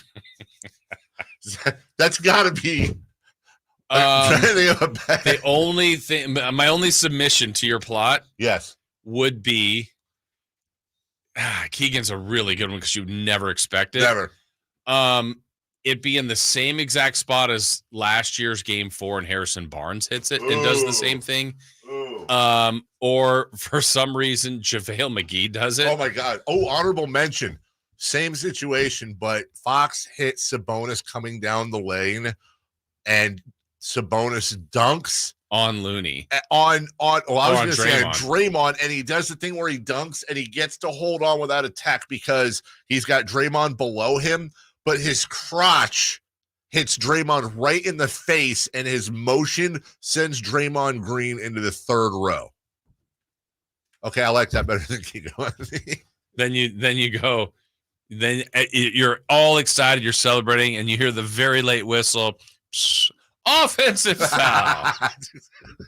Wave it off. Offensive foul, double technical, even though nobody said anything. Yeah. And we're awarding 3 points to the Warriors. They're going to do that, but Mike Brown gets out the laptop. Yes. And points out, and they say, you know what? We're now going to wave that off. Waving it off. Kings win. There's our storybook. Yes. Yeah. And then Keegan goes. And then Where's Basketball Hall of Fame? Ohio, Springfield. Springfield calls, and the laptop has its own little place. Yes. And we put a sticker on the outside that says, okay, so Sactown Sports. We have like 17 random stats that we just came up with for tomorrow's 3 in the Key. All of them are happening. All of them are happening at once. We'll take a break. When we come back, we'll go around the NBA. Speaking of protests and tactical fouls, what an ending in Oklahoma City. We'll try to touch on Adrian Griffin being fired in Milwaukee if we have time. But we also need to get to, hey, remember the Wolves Wolodi? It's a double Wolodi. It is even worse than you thought. We'll explain all that after I explain to you how American Energy can come out and test your system for nothing.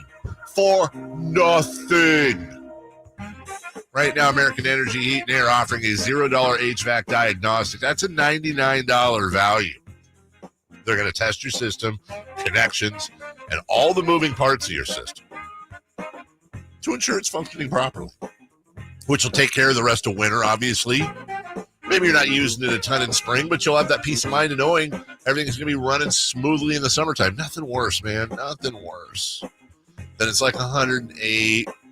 Your system goes out, and everyone's system goes out at the same time. You got to wait forever to get someone out there, and you're sitting in a bathtub of ice cubes. Okay, maybe I went too far there, but you get the point. This offer expires next week, in a week from today, January 31st. So get in right now and make your appointment at 916-520-9990. That's 916-520-9990. Your American Energy Air.com. American Energy. Making you uncomfortable. Comfortable. We'll take a break. When we return, we go around the NBA, including a wild finish and why it got even worse for the Timberwolves. Kings fans, you'll want to pay attention. We'll do that next. Trying to find out where to catch your favorite team's games? Are you a fan of the Kings, Niners, and the NFL? Well, Sactown Sports has you covered. Touchdown! San Francisco! It's all on his shoulders. Cox rocks. He fires for the win. He's got the triple. Catch all your Kings, Niners, and NFL games all year long on Sactown Sports and SactownSports.com. Sacramento weather is brought to you by the National Railroad Passenger Corporation. I'm Dirk Verdorn in the KCRA 3 Weather Center. Chance for scattered showers will remain throughout the day today, with temperatures warming into the mid-50s for daytime highs and winds anywhere from 5 to 15 miles per hour. Get the latest forecast on the KCRA 3 News and the KCRA 3 app. No one does spring travel like Amtrak. That's because now more kids ages 2 to 12 ride for 50% off. Not only will you travel comfortably, you'll save too. Book now at Amtrak.com. Restrictions apply. Discover Roseville's hidden gem. Timbers at the Lodge, nestled in the Timber Creek Golf Course. Savor a culinary journey where every bite tells a story. We serve breakfast 7 days a week with happy hour Monday through Friday, 3 to 5 p.m., where you can relax on the outdoor patio next to our newly renovated and expanded putting green.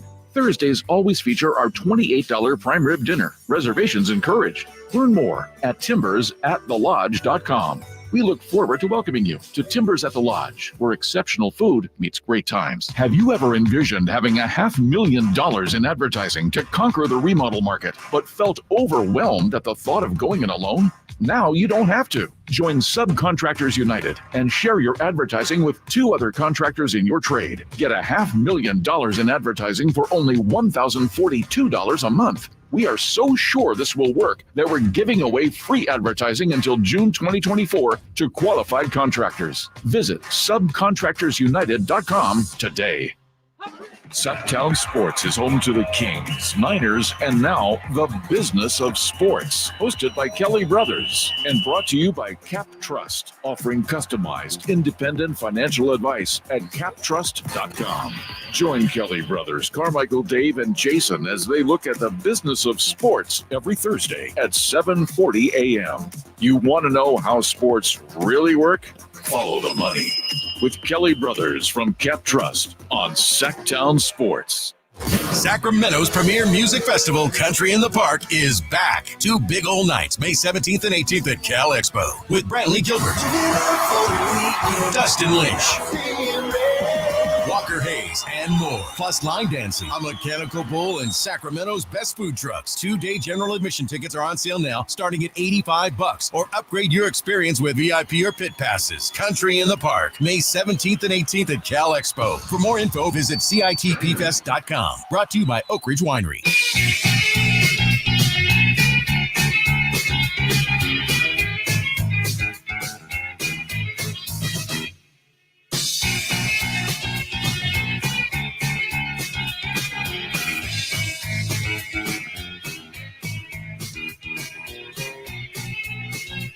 The only place in the morning to get your sports fix. Live and local. The Carmichael Dave Show with Jason Ross.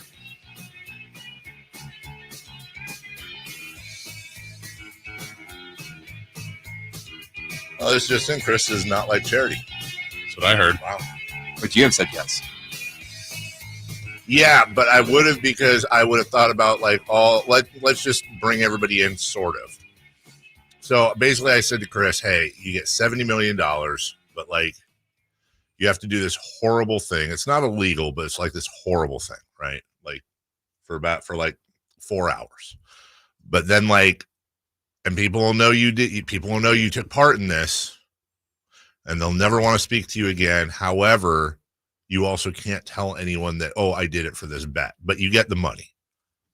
And Chris is like, no, absolutely not. Yeah. I'm like, I would do it, because I would think about I would be forever shamed. But man, I could do a lot of really good stuff with that money. You'd help a lot of people with that. You're also hurting a lot of people doing it. Yeah, but let me ask you this. Are you hurting them as much as you're able to help the people with the 70 million? The amount of lives I would peel off at least $2 million to help people. God, you're disgusting. What? After taxes and all that. Oh, you have to put them on your taxes. Yeah, the tax breaks are wonderful. Come on. Do a lot with $70 million. So I would build a bunch of tiny homes for people. I would set up some scholarship funds. I would open up some kitchens. Write-offs. Absolutely. That's the positive thing. All right. Well, you and I are charitable. He's not. You said yes, Jason? I didn't even know the first part. I'll tell you the next break. Exactly. I'll tell you the next break. I think Jason will be on my side. Yeah. You think so? Already without knowing almost 100% positive. The framing of the 4 hours and not being shamed already has me at no. But I don't know what even the thing is. I will say this: you don't have to physically harm anybody. That doesn't help. Well, yeah.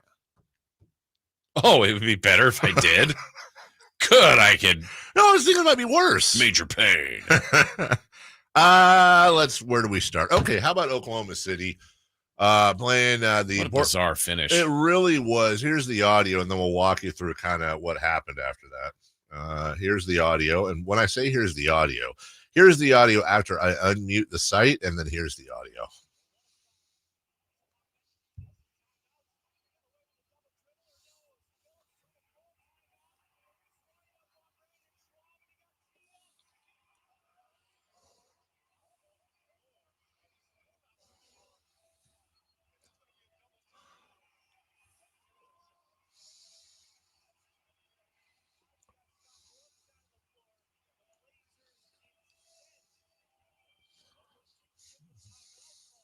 All right, so there's a play near, right near the midcourt, out of bounds, just right on the line.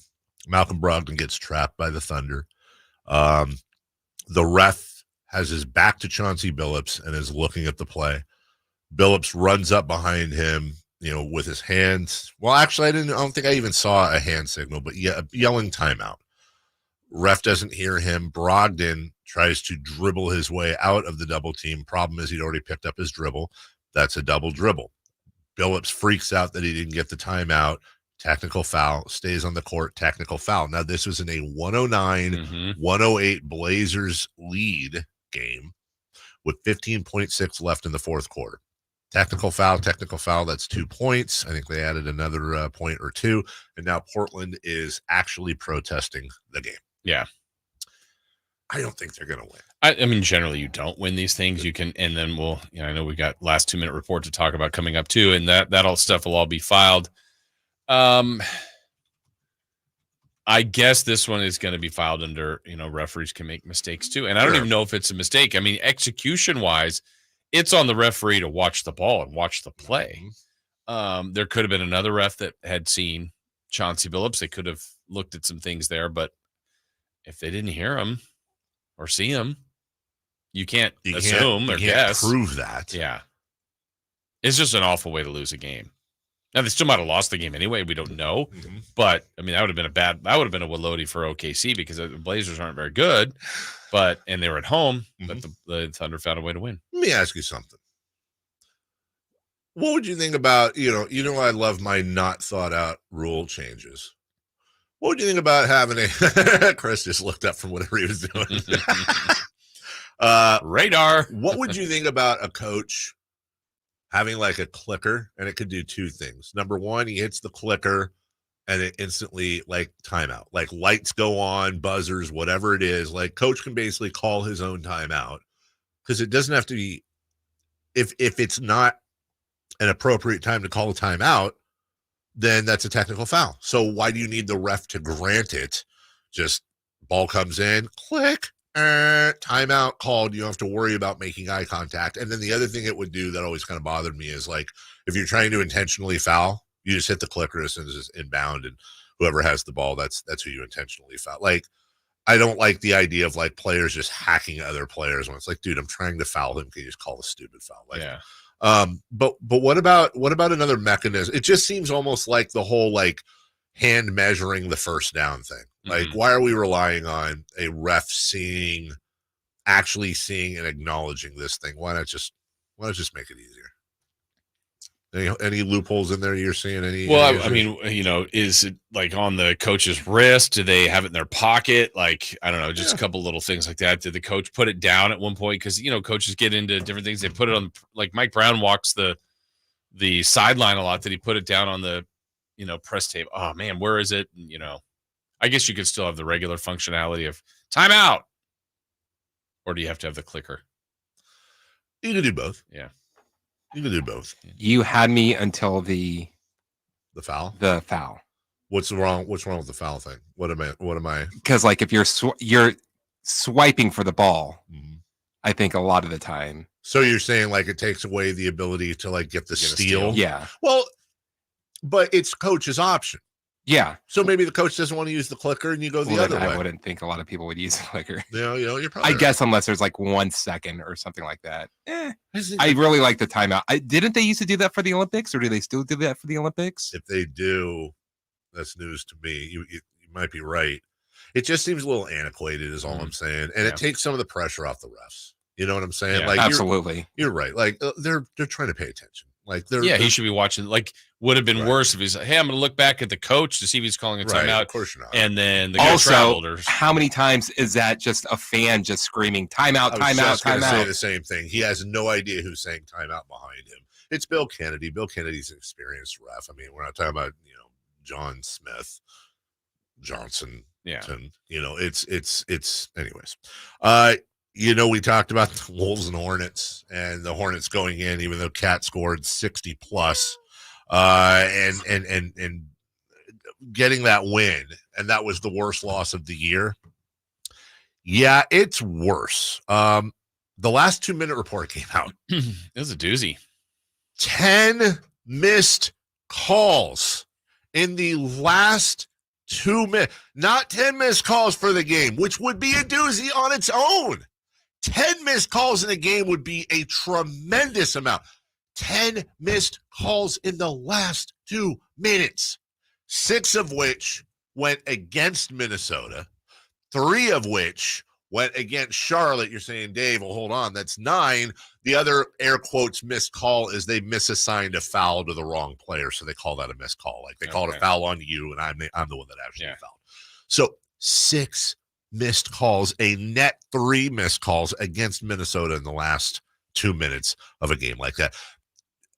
You and I defend refs and umpires all the time. We are generally team ref and team umpire unless it's egregious. That's egregious. There's got to be some sort of behind the scenes something that happens. And, again, we talk about the positives of the last 2-minute report is transparency. Mm-hmm. That, to me, is kind of where it ends. Like, is this good for the league? The last 2 minute? Yeah. You've never liked it. I don't. Well, look, we've got a complex here in Sacramento. We do. We've got to admit it. Sure. We think, the officials are always out to get us. Okay, if we walk that line, and this last 2-minute report came out against the Kings with 10 missed calls, 6 against Sacramento. See? They don't want the Kings. Like, what? It doesn't even mean it's right. It just means it feeds that narrative. And I don't think the league, I don't know what the good of that is for the league. I want to feel justified, or I want to be able to say, oh. Yeah. But then again, in the end, so they had 10 missed calls against the Kings or whoever. They don't change the game. It doesn't change the outcome. It proves what? That they make mistakes, which we already knew. It makes the refs you suck chant even louder next time. Okay. By the way, you remember the last time a protest was upheld in the NBA? I don't. Shaquille O'Neal in 2008 was called out for the game with his 6th foul. He had 5. This was the Miami Heat and the Atlanta Hawks. They went back to 51.9 seconds and resumed the game with the Hawks leading 114-111. The only problem there is that Shaq had been traded to Phoenix and didn't play. Did they replay that part? They replayed the game. Did Atlanta still win? Atlanta still won. In fact, nobody scored. Nobody scored in the last 51.9 So they do seconds. That 51.9, and then all right, now let's get ready for tonight's game. That's exactly right. That and the one before that, 1982, Larry O'Brien held up a protest by the San Antonio Spurs versus the Lakers. All right, we'll take a break. When we come back, some football news, including a new hire for your Las Vegas Raiders. We'll do that next. For the final time in the regular season, the Sacramento Kings and Golden State Warriors collide. Accelerates front court, gets to Lyles on the run, into the lane, drops to Herter, to McGee. Crank it up, throw it down, big fella. JaVale McGee with a full windup and a two-hand ripperoo. Join the G-Man for the call Thursday at 7 as the Kings and Warriors square off from San Francisco on your home of the Kings, Sactown Sports and SactownSports.com. The world has changed a lot these last 2 years. You can do pretty much anything from your home, including order your new Honda from Northern California's #1 Honda dealer, Stockton Honda. Check out our great selection at StocktonHonda.com or come in today and get pre-approved all in the blink of an eye. Stockton Honda makes buying a car simple and stress-free. Anytime, anywhere, it's all here. StocktonHonda.com. At Ashton & Price, over the last 25 years, we've won just about every injury case you can think of. Slip and fall, falling merchandise, fell through rotted decking, we won those. Dangerous stairs, falls into holes, dog bites, won them. Injured while pedestrian or on a bicycle, auto, motorcycle, big rig, company vehicle, Uber, or Lyft accident, we've won them all. And the best news is there's no fee until you win. So no matter how you got injured, remember, for the best advice, don't think twice. Call Ashton & Price. God, I'm so stressed. It's a brand new year and our business is busier than ever. Ooma. What is that? Meditation? I'm recommending the Ooma cloud phone system with auto attendant and more than 35 features. Ooma? Yep. Switching to Ooma is a cinch. Starts at $19.95 per month per user, plus taxes and fees. Ooma. Now you're feeling it. Visit Ooma.com. That's OOMA.com to learn more. Ooma. Smart communications for the smarter business. Don't miss out on limited time appliance deals during the closeout event at Lowe's. Get up to 35% off select major appliances. Plus, save an extra $100 when you spend $999 or more on all major appliances. Hurry, these deals are too good to last long. Shop in-store or online today. Because Lowe's knows home improvement. Valid 1/4 through 1/24. Selection varies by location. While supplies last. See Lowe's.com for details. At Elk Grove Honda, not only do we have a great selection of pre-owned certified cars at very fair prices, but every one of our pre-owned automobiles are treated with kid gloves with a 182-point inspection that covers everything from unibody to tires to brakes and engine filters. Then our certified cars receive a mobile oil change and fresh fill-up with full synthetic mobile oil. We know you have lots of choices of where to purchase your next car. Come to Elk Grove Honda, home of the 182-point inspection and mobile oil change. We're in the Elk Grove Auto Mall, Highway 99 at Elk Grove Boulevard. What's up? We're talking to Chad Hoblet of Hoblet Dodge, Chrysler, Jeep, Ram, and Woodland. It's a new year. So, Chad, the big question, what's happening at Hoblet for Chrysler's Start Something New sales event? We're starting the year off with even more savings. Right now, you can save up to $15,000 off MSRP on new 2023 Ram 2500 heavy-duty trucks with no payments for 90 days. That means you can get the new personal or company truck you've been needing and not make a payment for 3 months. But why choose Hoblet versus all the other guys? Because we not only have the best savings, we have the best selection of the hard-to-find heavy-duty trucks you need. Plus, when you come to Hoblet, you get the big city savings with the small-town family feel. There's a reason why so many of our customers buy from us over and over again. Aha! See their full inventory at HobletDodge.com. Unbeatable prices, unbeatable selection. Nobody beats Hoblet, period. $15,000 total net savings after $98.34 factory rebates and $51.66 dealer discount. Rebates may include $1,000 Case equipment bonus cash. Must have purchased qualifying new equipment from Case dealer. No payments for 90 days through Chrysler Capital on approved credit. 10th is net savings. See dealer for details.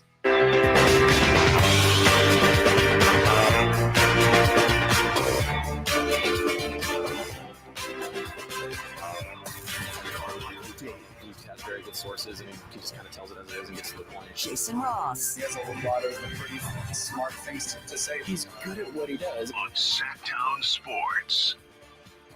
Kayte Christensen coming up in 10 minutes. I hope she doesn't get mad at me for saying this because I'm gonna. This is where. This is trouble already. Yeah, this is. No, it's not. So right before the break, I get a text from her, and she says, FaceTime me at your break. Two things there. Number one, you want me to call you before you're about to come on. A lot of time, generally we'll talk right before she comes on, but I call her. So she's initiating it, so I'm already thinking like, oh, God. Maybe she can't do it. But then when she said FaceTime me, and we usually FaceTime, but not in the mornings and everything. Like I'll do a phone call there.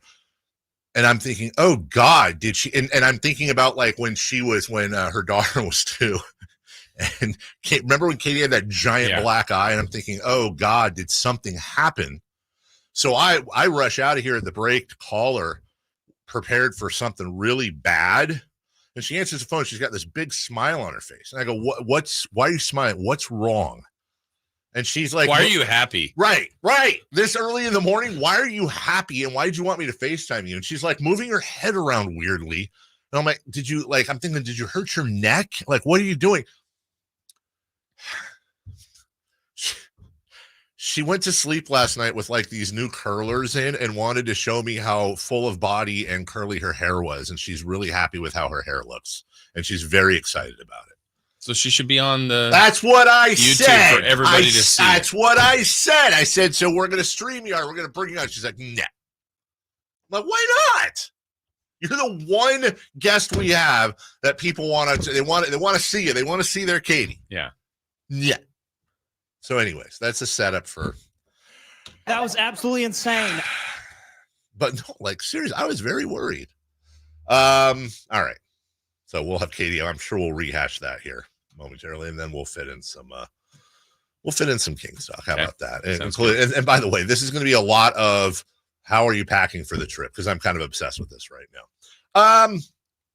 Tom Telesco is now the GM of the Las Vegas Raiders, which is funny because it's kind of the Las Vegas Raiders that got him fired when they blew out the Chargers earlier this year, a lot of people say. Here's the thing about Tom Telesco. He's got a pretty good draft record with the Chargers, and isn't that mainly what you want out of your GM? There's a lot of things, but how they do in the draft is, golly, that's pretty darn important. Yeah. Any concern on this, not his track record or Antonio Pierce's track record, the fact that they kind of did what the Kings had done in the past where you do the order backwards? Yes. So yes. concern? Yeah. 100% concerned because that generally doesn't work out. It's not technically his guy. They could still work and have a great partnership, but that's a little bit weird. I also don't have any details on Antonio Pierce's deal, but because I think he I don't want to say he skipped the line on a head coaching job, but I don't think a lot of people would have had him as a head coach. I don't think he had a ton of leverage like there were a ton of other teams after him. So I'm just going to guess that Mark Davis gave him the job, but that's probably a pretty team-friendly contract. Yeah. Like we'll give you some time, but if it doesn't work out, we're going to make it pretty easy for us to move on. And obviously, if it works out, well, then good. Why would Telesco want to get rid of him? But when you look at some of the picks Telesco has made since 2013, DJ Fluker, Mantateo, Keenan Allen in the third round there, Jason Verrett, who Niner fans are familiar with in 2014, Melvin Gordon, Denzel Perryman, 2016, Joey Bosa, Hunter Henry, let's go down the list here, Mike Williams in 2017, Derwin James, Florida State University, 2018, great player. A lot of, obviously Justin Herbert in 2020. He's made some pretty good picks over the years. Asante Samuel Jr. in the second round. And I think that's something, Reggie McKenzie wasn't terrible. Right. But I think a lot of Reggie McKenzie not being terrible was also comparing him to the latter years of Al Davis, where Fabian Washington and many missteps. Who was it? Huff. Dang it. You know who I'm talking about. Yeah. Michael Huff. Who's the receiver they took? Darius Hayward Bay. Yeah. Over Michael Crabtree. Yeah. So if I'm a Raider fan, I'm pretty happy. I think that's a pretty good get for them. Just like you said, you bring up a good point about the coach. Yeah, so hopefully, I hope they got it right, and this is a good pairing and partnership going forward for this organization. I don't have any other place to put this, but did you see this Vegas Music Festival? I saw it from your post. Oh my God. Yeah. Jason, Chris, have you seen it? I did. Okay. Just want to lay this out here for everyone. Saturday, May 4th. It's called Lovers and Friends. It's you and me. Janet Jackson, Usher, Backstreet Boys. Yes. Already. Lil Wayne. I love how you said that right when he got to Backstreet Boys. Yeah. Lil Wayne, Snoop Dogg, Gwen Stefani. Now, under Lil Wayne, it says performing the Carter 3. And under Usher, it says performing Confessions. Am I correct in assuming, do you assume the same, that means they're performing the album? Yes. Right? Yeah. That's the proper thing to think, right? Alicia Keys, Gwen Stefani, Nelly Furtado, Mary J. Blige, Nas, Ludacris, Nelly, Ja Rule, Shanti, TLC, T-Pain, Timbaland, Brandy, Jodeci, way down in the fifth row in tiny letters, Method Man and Redman, Rick Ross, Jeezy, Fat Joe, T.I., Maze, E40, Too Short, Robin Thicke, Jason Derulo. That's half the lineup, guys. I haven't even gotten to Cameron and Is David. everybody get one song? So that's my question. It's one day. How are you doing this? It's got to be like 7 stages, right? There's no way you can see everybody, Right. especially if you have 2 people performing a full album. Or is it like midnight to 11:59 p.m. and everybody is? I'm obsessed, not just with the lineup. I am obsessed with how are they pulling this off? I want to see T-Pain, but there's Akon over there. Oh, here's Too Short. Right. Yeah. This feels like a Fire Fest type of thing. Dude, I'm exactly like this. This can't end well. And if it does, it's arguably, and again, may not be your style of music. I totally understand that. It might be the greatest talent for talent lineup we've ever seen at a concert. And I'm talking like, put this up with Woodstock. They're a super team, just young. We'll take a break. When we come back, the very curly, very manageable haired Kayte Christensen. Prove it. That's what I'm saying, right? We'll do that next. Right after I talk to you about my friends at Fire Wings. Fire Wings, Jason. Well, I'm glad you asked, Jason. 21 flavors, and you can experience them all on Wing Day Wednesday. Woo! 7, 88-cent wings, bone in, boneless. So tender, so juicy. Just like Chris, just like me. Except we're not soaked in buttermilk all night long. But the wings are. Or are they? Locally owned, locally operated. Oh, a friend of mine just texted me, a guy that I won't name, but he knows things.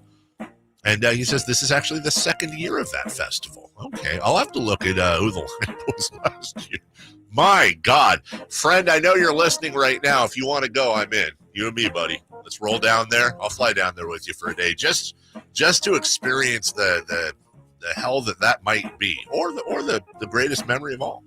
And before we get on the plane, I'll take you to Firewings. Bread and Malaysian curry, that's my jam, but who knows what your flavor is. There's something for everyone. Of course, there's the originals and more. Locally owned, locally operated. I love these folks. They do a great job. Go to firewings.com. Find the location nearest you. Tell them Carmichael Dave sent you. Firewings. Just wing it. It took all 60 minutes, but the 49ers found a way to dispose of Green Bay. 1:30 and rolling to play in the game. Purdy takes it, hands off to McCaffrey off the left side. Breaks a tackle.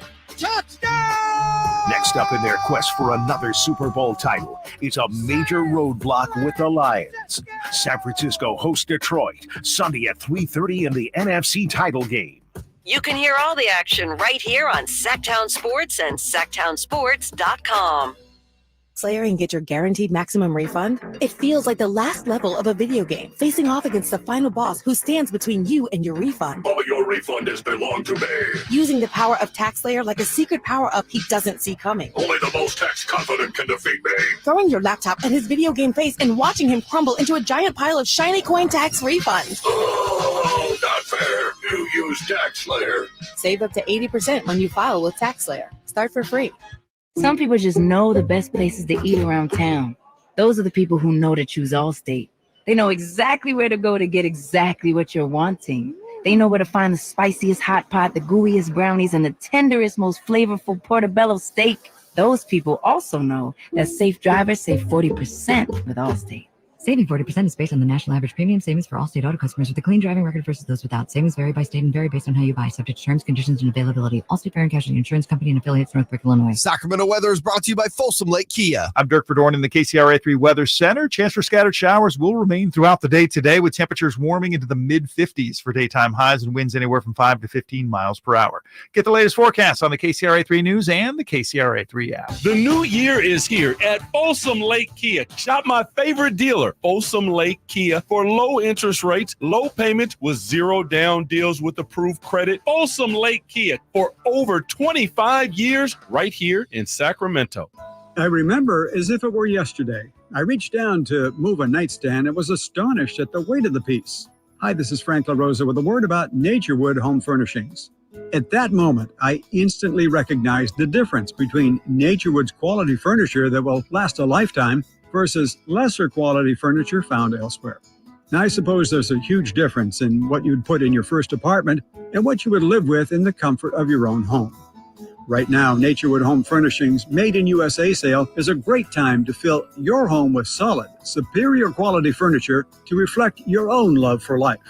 With brands like Sam Moore, Stanton, Stickley, Hilltop Hickory, Simply Amish, and many more, Naturewood Home Furnishings has tables, chairs, couches, and, yes, nightstands, and more at their Made in USA sale. Find furniture that will be with you forever. Naturewood Home Furnishings, off Highway 50 at Hazel. Look for the water wheel. Guys, did you know your testosterone affects everything in your system, including how you feel and perform every day? Right now, Revive Men's Health Sacramento will check your testosterone for free. Knowing your T levels is the first step in understanding if you have low T. Your testosterone level impacts your energy, libido, sleep, weight, hair loss, mood, and even ED. Maintaining an appropriate T level can change your whole life. Most men start to see changes in their hormone levels in their 30s. Experience and results matter. So what are you waiting for? Get your T levels checked today by local, experienced, and trusted men's health experts. They've helped thousands of men since 2011. They're so confident they can help you, they even guarantee it. Call Revive today and schedule your free testosterone test, free exam, and free consultation. Call Revive Men's Health at 916-277-8599. That's 916-277-8599. Or visit ReviveMen'sHealth.com. All guests come to you from the Folsom Lake Honda Hotline. Folsom Lake Honda, your one-stop Honda shop. From the Power Business Technology Toshiba Studios, KHTK AM Sacramento, KYMX HD2 Sacramento, the only station in Sacramento giving you local sports coverage from 6 a.m. to 6 p.m. Monday through Friday. Sactown Sports. The Carmichael Dave Show. He's on the microphone when he's not on the microphone. He's playing a song, and when he's not playing a song, he's on the microphone. And then boom. with Jason Ross. No, he didn't. Yes, he did. Call or text at 916-339-1140. It's the Carmichael Dave Show with Jason Ross on Sactown Sports. All right, joining us right now, we got a lot to cover with it. A lot. And maybe we'll fit some Kings in there while we're at it. She's about to leave on a road trip for the first time in a while. The analyst for your Sacramento Kings with lovely, bouncy, manageable hair. Good volume. Great volume. I'm going to say this. I need it to be proved. Over the years, I have seen every iteration of Kayte hairstyles, as have many. I would say this might be the most voluminous, bounciest I've ever seen it as Kayte joins us. Good morning, Kayte. Good morning. I told the story about how you freaked me out when you said FaceTime. Honestly, I didn't have time to tell you when we were on the phone. I thought it was because you said FaceTime me and it was before your interview. Remember when Jade was like 2 and she gave you that giant black eye? Yeah. That's what I thought it was. I thought it was something like that. It wasn't even 2. She gave it to me this summer. Yeah. Oh, was it just last summer? Yeah. Wow. It still hurts. I think she fractured a bone in my face. Well, that's what I thought. I thought it was Offensive something like foul. that. And then like I said, you answered and you're like smiling and waving your head around. I'm like, do you have a concussion? And then, just to bring it all home, because Jay, by the way, first question Jason asked, so are we going to get her on StreamYard? Yeah, no. I wanted to see the hair. Yeah. Yeah, but I'm in my bathrobe, and I don't think people need to see that. We are too. Yeah, I literally just FaceTimed you. But it's not like Katie's rolling around in the skimpy bathrobe. She has like correct me if I'm wrong, it looked like you had 2 bathrobes on. I have a onesie on and a bathrobe. Yeah, so it's not, I mean, you're more covered up. You're like a mummy with the face out. Whatever. Exactly, which is why I opted for the phone call. This is my time to sit out in the rain on my patio and drink my coffee. I don't want to see your face. Wow. All right, that's fair. Yeah. Kayte, first question, because we got to get to Kings and stuff, but we were having this conversation earlier. And Mark Jones even piped in via text. He was listening about how he accessorizes. I just got back from England. I was there for 9 days, and I'm a guy, which means I can wear I can bring like one suit where over and over again. Right. Yeah. You're a girl, and so you've got to wear like every single night has to be a new outfit, right? And so I'm kind of obsessed with like, how do you pack for a trip like this? Like, how many bags are you taking? Yeah, I'll probably take 3. I'll take one with all my clothes for work and one with other stuff. And then I've started working out. So like one with workout clothes. Yeah. So I don't know. It's different. Guys can I don't know if people even notice, but I only wear an outfit one time per season. Like I won't repeat outfits, and I put a little tag on it so I know if I've worn it or not.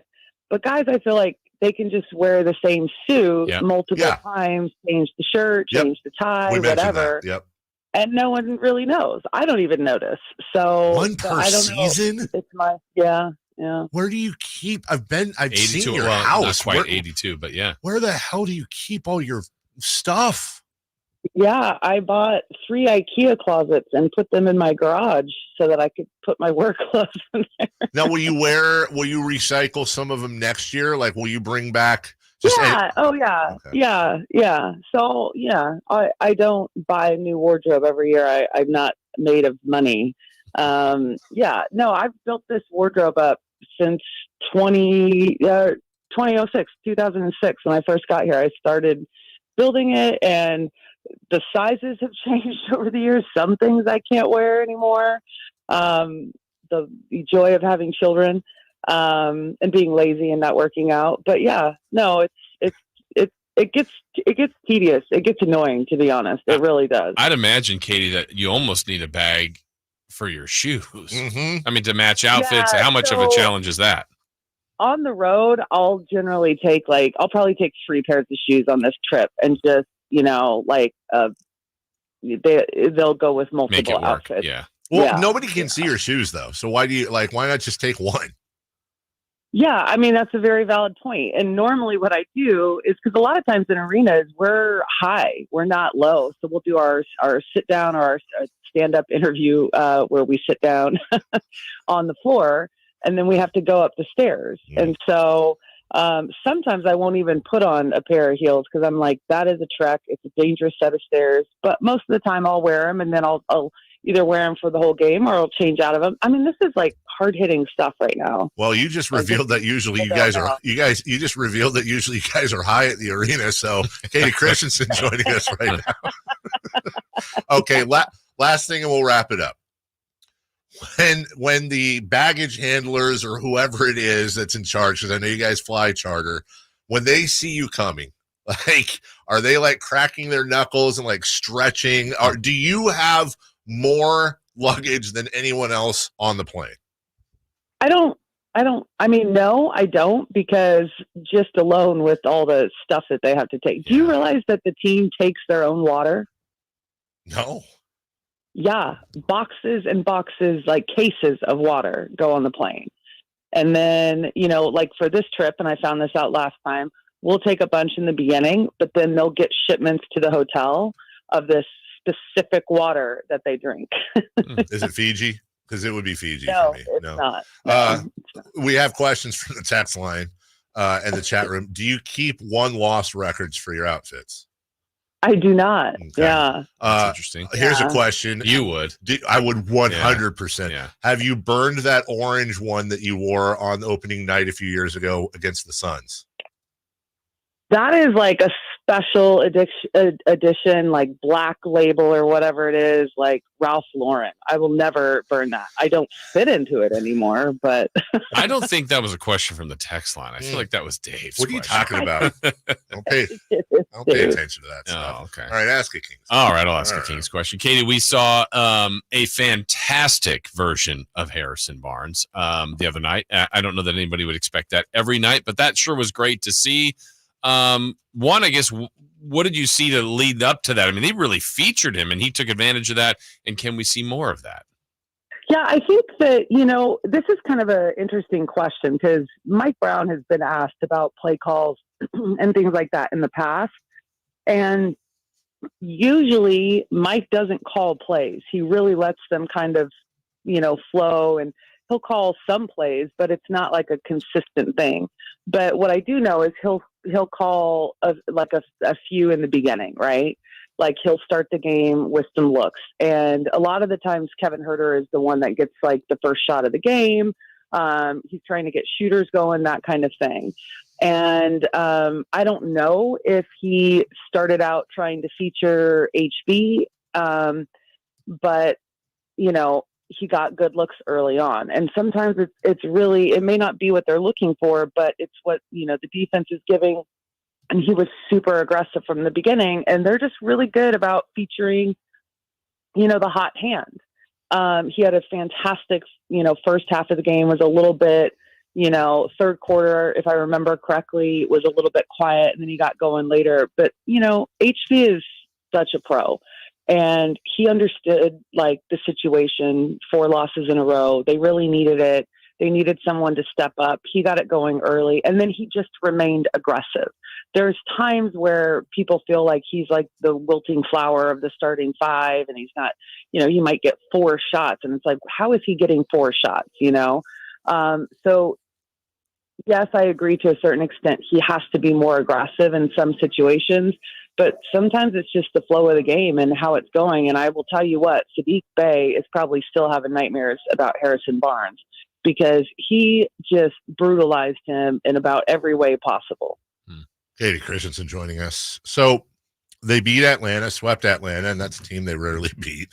I'm sure you're incredibly aware of this more than most, but we've been spending a lot of time this week on the insane road trip and really road period that the Kings are taking 2 home games over the next calendar month.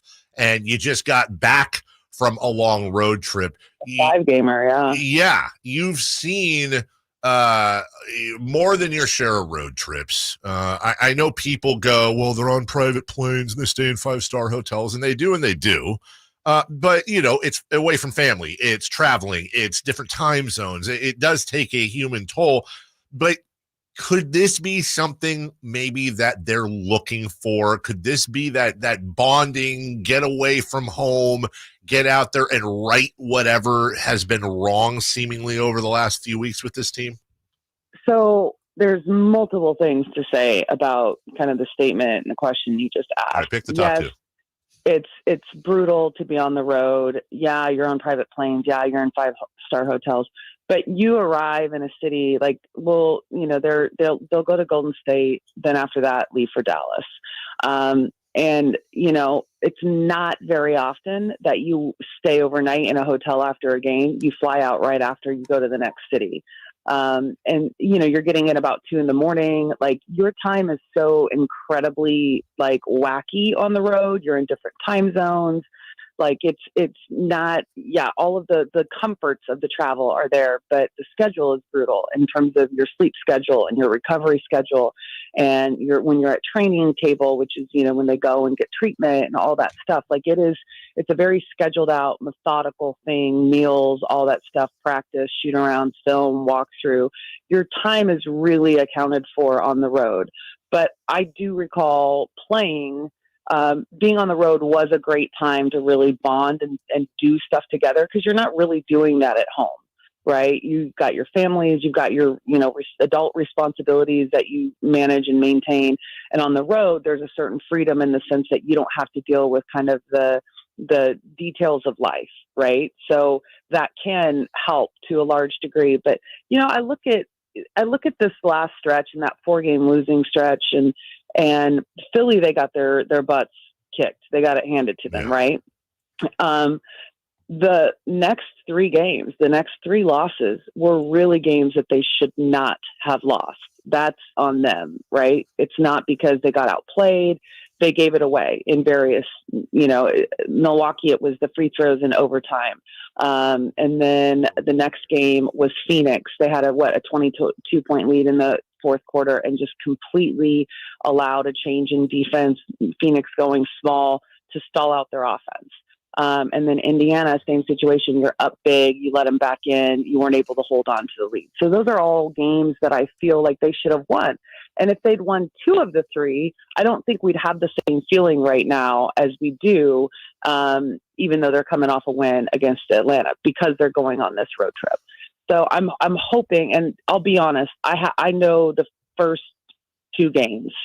I've got to look at the schedule for packing and weather, but it is a long one. I know we go to Miami. I think we go to Cleveland. I know the first 2 is Golden State, Dallas. After that, I don't know. And it's just, and I know that, we're basically not home very much until March. I try to take it like one trip at a time. I know that, we had 5, we came home for 2, we go out for 7. I think we come home for 2. You're going into the All-Star break, all this stuff. So it's just a really chaotic part of the schedule. And the challenge for them, you guys, is going to be figuring out a way to win and close out on the road, because that can be really hard to do in, other people's arenas. So, you know what? Take on the challenge right now, and then, come March, you're going to really have to try and dominate at home. Golden State, then you go to Dallas, as you said, Memphis, Miami, Indiana, Chicago, Cleveland. You come home for Detroit, Denver. Then you're back on the road, Oklahoma City, Phoenix, Denver. You're back for 1, San Antonio. Then on the road to LA. Back for 1 against Miami. Then on the road to Denver and Minnesota. Back for 1 against Chicago. And then back on the road against LA. That takes you to March 7th. I want to... Yeah. It's depressing, isn't it? Well, hey, first world problems. It's depressing for me because I got to pack. I know, right? You got to fly private planes and do a dream job and get per diem. I want to just real quick. Let's do a quick back and forth because I think this is interesting. And forgive me if I'm wrong, fans and listeners. I actually think this is kind of interesting. I'm going to ask you a few questions. Just walk me through real quick. So you guys will play in San Francisco. Game, let's say, ends around 9:30. So what time would you say on average wheels up would be after that game?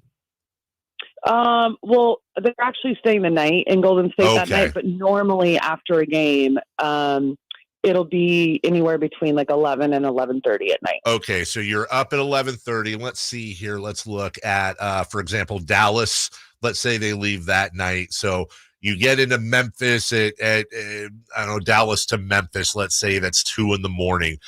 You get off the plane. I assume you get on buses to the hotel. But am I correct also in assuming that you probably have an envelope with your hotel key and number on it and whatever? You get to your room. Again, I've never experienced this before, so I'm walking this through with the listeners here. You get to your room. Am I correct in assuming that you get to your room without your baggage, except for maybe something you carried on with you? So then you have to kind of wait for your baggage to be delivered?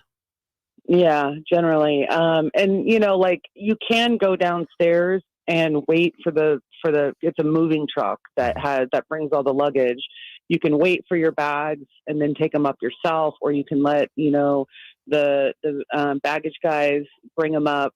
Like on this trip, I probably won't wait because I'm going to have 3 bags and the 2 bags that I carry onto the plane. It's a lot it's pretty comical to see it, because I have waited and done it, and it's a lot to manage. But yeah, and I think the thing is like, oddly enough, and from everyone I've talked to, and I'm, on the staff side of things, it's super hard to fall asleep once you get to the hotel. It might be 4 a.m. before you're able to kind of fall asleep. So it's like, yeah, why not? Like, wait for your bags to come, because, you're definitely not, getting into the hotel and immediately laying down and able to fall asleep anyway. And then when's generally, so 4 a.m. and then I'll finish here. So 4 a.m., whatever, when generally is like team breakfast, the first thing that people need to get to? So most of the time it's a shoot around. Okay. And what they'll do is they'll have like a brunch lunch for like a 2-hour time period after that. And so on the way to shoot around, they always have these breakfast bowls that are available for the players that they can grab and take and eat on the way to shoot around. And they have shoot around, film, come back. And then you've got that like 2-hour window or whatever to get food and eat. And then they'll go and nap and, do their pregame routine. Yeah. Yeah. That nap time that's the sweet spot for the players. They definitely have to get that. Kayte, I want to ask you about a couple of things that we've seen some teams do that, like if we go back to the Phoenix game, Kings played some of their best basketball by far. And we've talked before about the last 6-minute meltdown where they went small and unique. They were able to do that. So, we saw the zone a little bit by Atlanta, and I thought for about a 4 to 5 minute stretch, it kind of bothered the Kings, and then they figured it out. So as they've seen some things to try to challenge their offense, how do you think they're adapting with that going forward? So the zone situation, they're a much better team handling the zone this season than they were last season. And, teams like Portland that play majority zone, you've got Utah that plays a lot of zone. You've got some teams that feature it in a bigger way. For me, the most baffling thing about struggling with a zone is, and I've heard Mike scream at them from the sidelines, is you can run your player-to-player, offense against a zone. You just have to shift kind of how you set screens, the angles that you set screens. You have to make sure that you're constantly getting someone to the middle of the paint, that free throw line area. That area is where you break down the zone, and that opens up everything else. So if you're just whipping the ball around the outside, you're playing into the hands of the zone defense. It's stalling you out. I feel like they've done a better job this year of handling it. The baffling thing to me about the Phoenix game, when they went small and they put Kevin Durant on Domantas Sabonis, it's crazy to call that small ball because Kevin Durant is 6'9", 6'10", same size as Domas. He just doesn't play in the center, ever. And what upsetted me about that situation and was so baffling to me is this is not a team that chooses to isolate mismatches on a very regular basis. It's just not within their offense. They've talked about it a bunch of times that is not how they approach it. They're not trying to find they call it the Mickey. You're not trying to find the Mickey and take advantage of it on a consistent basis. There are teams that will do it every single time down the floor. But the problem with doing that is that it stalls out the rest of your offense. You're not moving. You're trying to keep the matchup that you want, and then you're just iso ball. This is not an iso ball team. And so the fact that they continue to try to go to that and kind of go through DeMontis Sabonis and try to get him to score in that Phoenix game down the stretch really was confusing to me, because if you just run your stuff, you're still going to have mismatches throughout because you're playing against a small ball lineup. So I think that in those situations, they kind of go back, they look at the film, they talk about what went wrong. And in theory, the next time you face something like that, it's not going to have the same effect. So again, you read the schedule earlier, Dave. They're going to face Phoenix here again. I mean, we've played them so many freaking times this year. Between Phoenix and New Orleans, 5 times, 10 of our games are against and Golden State. Throw them in. Yeah, Golden State, but Golden State that, they played in the preseason. So I think that feels that way. We played them a lot early on, but we're still only playing the Warriors 4 times versus 5 times each, Phoenix, New Orleans. So, and it's crazy in that sense. I think that the Kings have played Phoenix incredibly well. We obviously know New Orleans has been a just horrendous matchup for them this season. We don't play New Orleans again, I think, until the beginning of April. So we'll see how that final game goes. But yeah, I mean, Jason, there's been some things that you can take out of it. We'll see if other teams try to do the same thing, and it's about, okay, then we're going to learn how much they took from that lesson. Yeah, they play Golden State. Thankfully, this will be the 4th and final time they play Golden State here in the regular season. Good to get them out of the way before the end of January and all the emotions that go with it. All right, well, good luck. Have a good call tomorrow night, and make sure, you do all the stuff. You turn the hot water heater to vacation, get all this. Well, I've got dogs here, so somebody has to be at the house.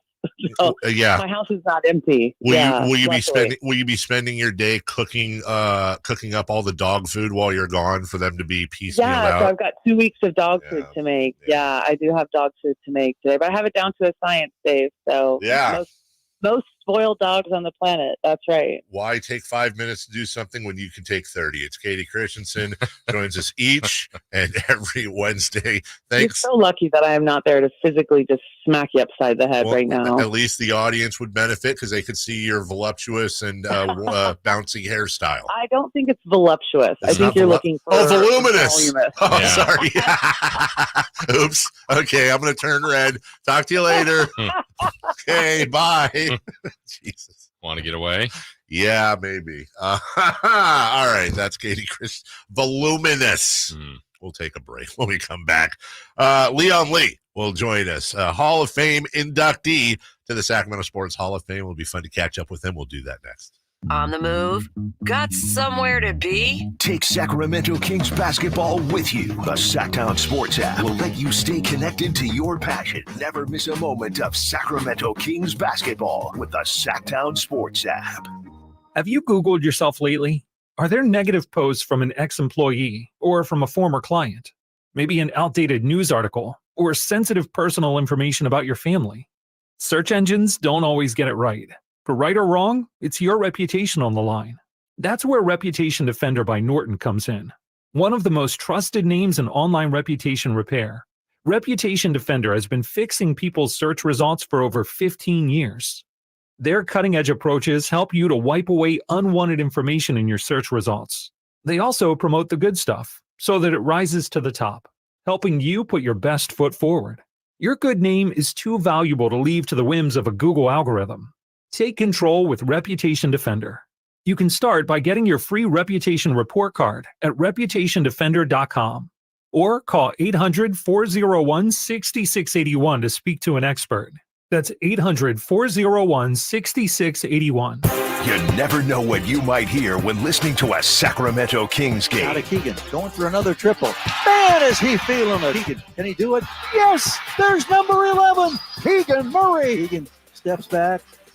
He just knocked down his 12th three-pointer, a Kings franchise record. He's got 45 points. Never miss a moment of Sacramento Kings basketball with Sactown Sports and the Sactown Sports app. Hello, Sacramento. I'm Emran Pilati, owner of True Sports Cards and Collectible Store here in Rockland, California, and the host of the True Sports Cards Show that airs right here on Sactown Sports 1140 every Saturday from 10 to 11 a.m., where we discuss the latest trends, hottest products, and deliver exclusive interviews with other industry leaders. And don't forget to visit our shop, True Sports Cards, at 6661 Stanford Ranch Road in Rockland and see what we have for all your sports card and memorabilia needs.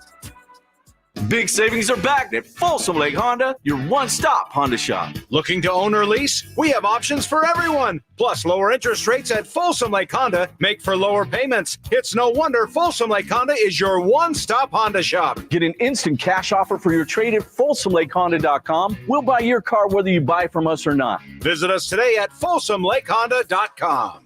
Folsom Lake Honda, yeah, your one-stop Honda shop.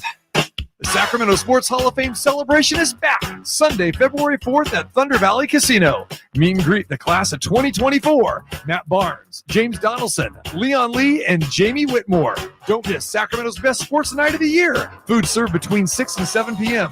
Live entertainment with comedian Dennis Gaxiola. Get your tickets now at Ticketmaster.com for the Sacramento Sports Hall of Fame celebration Sunday night, February 4th. All info, go to SacSportsHOF.com. Have you ever envisioned having $500,000 in advertising to conquer the remodel market, but felt overwhelmed at the thought of going it alone? Now you don't have to. Join Subcontractors United and share your advertising with 2 other contractors in your trade. Get $500,000 in advertising for only $1,042 a month. We are so sure this will work that we're giving away free advertising until June 2024 to qualified contractors. Visit subcontractorsunited.com today. Sacramento's premier music festival, Country in the Park, is back. 2 big old nights, May 17th and 18th at Cal Expo, with Brantley Gilbert, Dustin Lynch, Walker Hayes, and more. Plus line dancing, a mechanical bull, and Sacramento's best food trucks. 2-day general admission tickets are on sale now, starting at $85, or upgrade your experience with VIP or pit passes. Country in the Park, May 17th and 18th at Cal Expo. For more info, visit CITPfest.com. Brought to you by Oak Ridge Winery. What's up? We're talking to Chad Hoblet of Hoblet Dodge Chrysler Jeep Ram in Woodland. Chad, as you know, it's a brand new year. The big question, what's happening at Hoblet for Chrysler's Start Something New sales event? We're keeping our traditions alive by continuing to offer the best savings on remaining new 2023 Ram 1500 Bighorn Crew cabs. Right now, you can save up to $12,000 off MSRP, and even better yet, you don't have to make a payment for 90 days. Well, that's a pretty big deal. $12,000 off MSRP on one of America's favorite trucks. That's the difference between Hoblet and so many others. We are here to help you get the truck you need at the best possible price, and you won't find a better selection of new Rams with over 500 trucks available. At Hoblet, we want you to be a customer for life. See their full inventory at HobletDodge.com. Unbeatable prices, unbeatable selection. Nobody beats Hoblet, period. 12,000 total net savings after 6841 factory rebates and 5159 dealer discounts. Rebates may include 1,000 case equipment bonus cash. Must have purchased new case equipment from qualifying dealer. No payment for 90 days through Chrysler Capital on approved credit. 10th this net savings. See dealer for details. Welcome the new year with EB Stone, your go-to for indoor gardening success. In 2024, enrich your indoor oasis with EB Stone's Indoor Potting Mix, our best premium blend crafted for vibrant growth. Explore our comprehensive range from soil amendments to fertilizers and find everything your indoor garden craves. Nurture new beginnings, cultivate lush landscapes, and witness your dreams unfold. Cheers to a green and thriving new year with EB Stone, the heartbeat of your indoor garden success. Find a location near you for our products and tips at ebstone.org.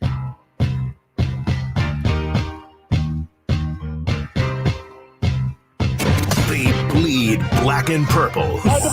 It's the Carmichael Dave Show with Jason Ross on your local sports leader, Sactown Sports. All right. We continue our tour of the Sactown Sports Hall of Fame, not what it's called, Sacramento Sports Hall of Fame. And yesterday we had Nick Johnson on. Yes. We brought him in saying, hey, you know, your Uncle Larry Boa is in. So is this going to be a little easier around Christmas time, you know, because you can't talk all that garbage. Well, our next guest. How about this? Very unique, at least for me here, because, well, first off, now he can talk all the trash he wants because his brother and son. It's a family affair. Right. So, like, now he's long overdue. Yeah. It's also, this is, I believe, a first. I've been doing this now a long time. I think this is the first time I've ever had a guest on that chaperoned a field trip for me in junior high. Yeah. I wonder how he would explain the story. We'll welcome in right now Sacramento Sports Hall of Fame elect and all-time great, Mr. Leon Lee. Mr. Lee, it's Dave. It's Jason. Good morning. Dave and Jason, good morning, and thank you so much for having me on.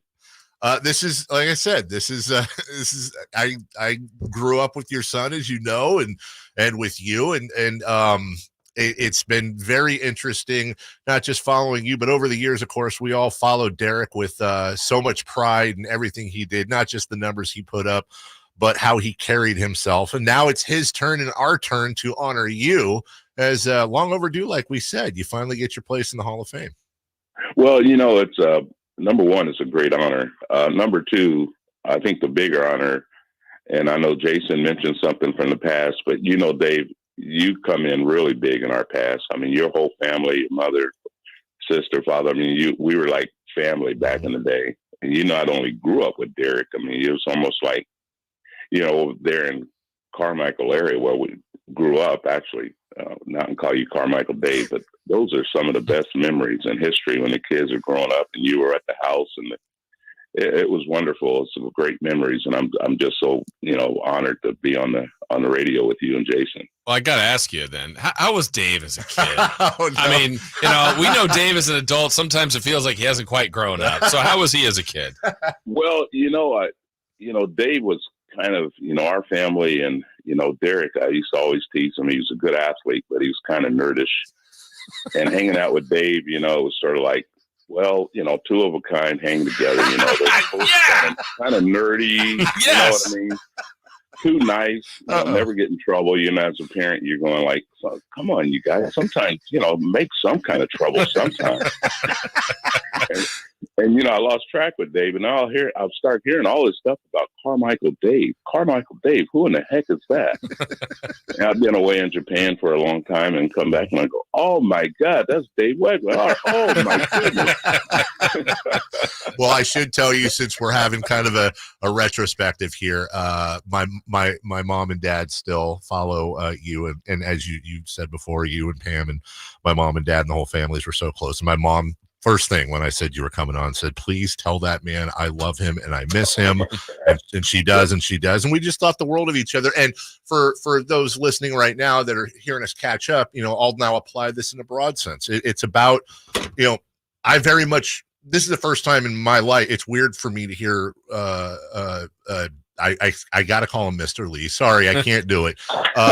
It's the first time I've ever. My nickname. He's never called me Dave ever. Yeah. This is the first, and it's weird to me to hear him call me Dave, because growing up with him, I was David. I was always David. Right. That's just how the family and the families were very close. But one of the things that you taught me, and you really kind of drove in, you and Pam, to your kids and to me and my sister, was just the way you carry yourself, the way you have pride for the region, and the way that you act when no one is looking. I remember you saying that all the time. It's the way you act when no one's looking. And absolutely, I think that carries on with you, and obviously carried on with your son, who we love so much. Yeah, it was. That's one thing I was proud of, even all the years Derek played in the big leagues. Whenever I went to see him, the manager of the clubs, whether it's Torborg or McKeon or Leland, or the first thing they always said was about his character, how great a kid he is and how he carries himself. And I said, for a parent, those are the things you really want to hear. The baseball part of it is exciting, but it's nothing like character and carrying yourself and being responsible. And that's all you ask of, especially ball players, to be good characters. I'm thinking about that for you in your career as a player. You're doing your thing, trying to make your own career and do your best. When it's your child, you have a lot of years to shape and form them. How about when you were managing? Could you find that you could improve people's character? Did you feel like you had that influence on some of your players? I did. Even my coaching career, with Chicago, and I went back to Japan and managed, and I think that's one of the reasons why the players really accepted me, even though I carried myself that way in the years that I played. But as a manager, it really wasn't about results. It was always about the process and how 9 players or 20 players, all kind of put all their efforts, because the old saying is the chain is only as strong as its weakest link. So I just individualized everybody and built their own character as much as possible and say, hey, be yourself out there and do your training. Everywhere you go, you have your training, whether it's law enforcement, military, whatever. And if you're in a uniform, boy, you kind of owe it to yourself to be a strong link in that chain. And when the players buy in, it really works, because you're saying whether we win or lose, it's just really the entertaining part and how you carried yourself and how you competed on the field of battle. And no matter where you go, that works. I mean, Dusty was great at it. I think Jimmy Leland as manager is why he's going into the Hall of Fame. You're not really managing a game; you're managing people. And I think it works. I think in life it works, and that's why Derek and the kids, we're always good because we just talked about how he handles situations, and they've all done very well with it. Ray has done great, and Brian, and Derek was the older brother, but and he would tease him a lot. But if he told you he was going to be somewhere at 10 o'clock, he was there. It was important. Leon Lee joining us, Sacramento Sports Hall of Fame inductee. I might get the timing right, Mr. Lee, but I want to say it was when we were in 7th grade, might have been 8th grade. You went overseas to work on Mr. Baseball with Tom Selleck. Yes. And I very specifically remember that, you were gone a lot, and at a real, while your kids were growing up, you were very busy and you were gone. Yeah. But when you were home, and I know you kept in touch, obviously, when you were on the road, but when you were at home, you were there, you were everywhere, you were incredibly involved. And did that example you set make it a little bit easier when you knew your son was going into that life, that baseball life, that he'd be able to take that and pass it on as he has to his family? Absolutely. And Jason, I'm glad you brought that up because I was always conscious of being gone. And it bothered me because the kids grew up really fast.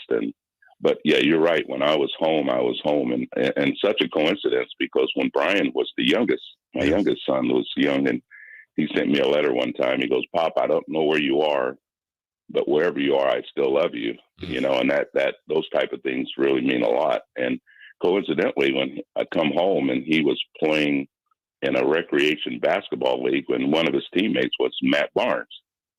And, growing up together, now here we are going into the Hall of Fame together. There are no coincidences. I think things happen for a reason, but, we followed Matt his whole career, and he was kind of part of the family. And so when I was home, you're absolutely right. I was home. That was like some of the best times of my life, seeing the kids grow up and what they grew up into. So that's, to me, it's just what it's all about. I know it sounds a little mushy, but no. That's how we were raised. Yeah. I'd be curious too, from your perspective, Leon, about there's something, Dave's lived here his whole life. I've been here so long now. And we see other athletes, if we're taking the Kings, for example, people come in reluctantly to Sacramento, and before long their careers are over and they still live in Sacramento. What is it about this area for you that has been so appealing? It's beyond family. It's friends, I don't think, other than the ones that have passed away, it's almost like in Sacramento, there's a magnet, it's not a small town, but it's kind of a small town mentality. The weather's milder, people are milder, travel is milder.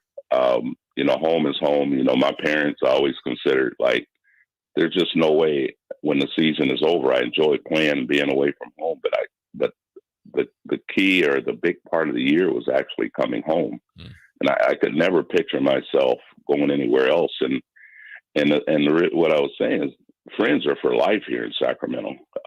It's not a transient town. Seems like there's a lot of people that move here. One of my best buddies in life, Taylor Duncan, who passed, was a first-round draft pick with Atlanta, came in from Memphis, and we got to be friends at 7. And we were friends for life. Just seems to be that way. I don't know why. Dave Wegland, my God, who would be a lifelong friend with him? But the family, it was just stuck. It just never changes. You may not see each other for a while, but when you come home, it's like, boom, your extended family, friends, and everybody are always there. And that just became such a huge, huge part of my life. Well, when we were going to do this and have, everybody entering the Sacramento Sports Hall of Fame, and you mentioned Matt, Del Campo and all that is special, but I told Jason this is going to be a special interview for me for sure, because you were you always larger than life to me growing up. But you and Pam, and as you said, Ray and Brian and Derek always treated us like family. So I will say for Mark Martella, for Brian Belcastro, for Sean Cotton, for Matt Myers, for Shane Sullivan, for Kevin Lyman, and all the rest of them that I'm forgetting that you opened your door to. We're so proud of you, and thank you so much, really, Mr. Lee, for the influence and the mentorship and the effect you had on all of us and so many more. It means so much. And every time I talk to you, I have a 16 and 15-year-old at home, but I'm 12 years old again when I talk to you each and every time. That means so much, Dave. I mean, it's like as you get older, you cry. I'll cry over a Nickelodeon movie, but hearing that, you just can't even imagine how much that means to me. That's special, and I want you to give when you talk to him, because I still keep up with Matt Myers and Sean Cotton's out of the country, and the friends, Dwayne Hayes and Mark Martella. Mark and Derek has been lifelong friends. It looks like Derek is 6'5" and Mark is 5'2". With the puka shell necklace still, I always see him. Oh my God, just take a picture and frame it. These are lifelong friends, and make a movie out of it. But yeah, Dave, that and Jason, that just brings up those things that are the most special to you. It's just the family and friends, and that's what it's all about. And going into the hall, you mentioned Nick Johnson. I coached Nick Johnson in American Legion ball post 61. And next thing you know, he's the first baseman for the Yankees playing in the World Series against my son with the Marlins in 2003. And I'm going like, oh my God, two Sacramento kids, we all grew up together, and there's just an intertwined relationship there that lasts for life, and I think that's what makes this honor going in with Derek and my brother so special. It's not really about me and my career. I know it kind of validates it, because people thought Japan baseball was all, small people and short fences. And these last World Baseball Classics has shown that, Japan is on the map. They can play. And it wasn't easy playing in Japan for 10 years. It wasn't easy at all, because, they try to keep the balance. The strike zones are different. We never complained, just competed. But I always thought, if all was not trying to be balanced out, one of the umpires told me our strike zone's bigger, because if they didn't make it bigger, we'd hit 80% of the time we'd hit home runs. And I said, wow, what an honor, but that's impossible. And I always thought, man, I could have hit at least 10 home runs more a year to have added on. But it wasn't easy, because, you stand out, and the pitchers were, like I always got like Barry Bonds the year when they wouldn't throw to him. And I said, we were like that constantly. And we kind of overcame in a way, and it was fun. It was a great experience in life. So it's really validation. And I'm being on this radio show with you guys. I could tell all the people that listen to this station that this is special. I mean, it's just, just Sacramento. It's not like the Major League Hall of Fame, but it is to me. It's huge. Thank you. Awesome. Thank you. And we're also proud of you. Please give our love to Pam and the rest of the family, the kids who aren't kids anymore. We're so proud of you, and thank you for everything, Mr. Lee. It's so well deserved. My pleasure, David. That's more like it. Take care and congratulations. We'll see you soon. Love you guys all. Appreciate it. Love you too, sir. Bye-bye. That's awesome. That's really cool. Nerd. We're nerds. He called you a nerd. Talking about nerds. Playing sports nerds. Dork. He called his own son a nerd too. Well-known fact, Derek had a scholarship waiting for him from Dean Smith at North Carolina to go play basketball. I was like, wait, what? Like, he was good. I didn't think he was North Carolina good, but wow. Yeah, my goodness gracious. All right. We'll take a break. That was Leon Lee. That was fantastic. That was special. When we come back, who's hot, who's not? We'll do that next. The 49ers earned the NFC's top seed. On the first play of the game, CMC Dynamite! Join all of our shows. The Carmichael Dave Show with Jason Ross, Dials, and Watkins. And the Drive Guys as they follow their quest for a 6th Super Bowl title. Pressured right away by Young and sacked by Eric Armstead. Sactown Sports is your home for San Francisco 49ers football. San Francisco! Hi, I'm Henry Winkler. My eyes are very important to me. My eyes connect me with things I love. I loved my late father-in-law dearly. He always lit up a room, but his vision dimmed with age. He had age-related macular degeneration, or AMD. And since partnering with Apellis, I've learned there's an advanced form of the disease called geographic atrophy, or GA. His struggle with vision loss made me want to help others know about GA's warning signs. For some, straight lines seem wavy, like when looking at a door frame. For others, blurry or missing spots can make it hard to read or see loved ones' faces. Many have trouble seeing in low light, making driving at night difficult. GA gets worse over time and cannot be reversed. If you've been diagnosed with AMD and notice vision changes, don't wait. Talk to your eye doctor about GA today. Learn more at GAWon'tWait.com. That's GAWon'tWait.com. Plantar fasciitis feels like pointed, sharp pain, very intense. It can make your eyes water. It makes you walk funny because you're trying to get pressure off your heel. I had instability. I was so frustrated. I didn't know what to do. And I was driving past the Good Feet store. I mean, why not? Give it a try. For over 20 years, we've been helping people like Teresa actually live the life they love without their feet getting in the way. They wanted to make sure they fitted me with the right thing. And so they brought out several different arch supports and gave me the opportunity to try them in shoes and walk around with them until they found the perfect ones for my feet. I had no idea that they would be that patient, and I had no idea they would be that kind. And you just knew, like, your feet, just when they got on the right ones, they were like, oh yeah. And it really did make a big difference. It made my foot not hurt. I'm Teresa, and that's my Good Feet story. See what we can do for you with a free personalized arch support fitting at the Good Feet store. Visit the Good Feet store in Sacramento, Roseville, and Vacaville. Beachhead Deli on 711 K Street is now your place to go in downtown Sacramento prior to all the games, concerts, and events. Conveniently located just across the street from the arena, Beachhead Deli features the finest gourmet sandwiches and craft beverages anywhere. Beachhead Deli at 711 K Street is also your premier lunch destination 7 days a week. Come by and say hi to new owner Brad Wakai. He's so excited to take care of all your taste bud needs. That's Beachhead Deli at 711 K Street in Sacramento.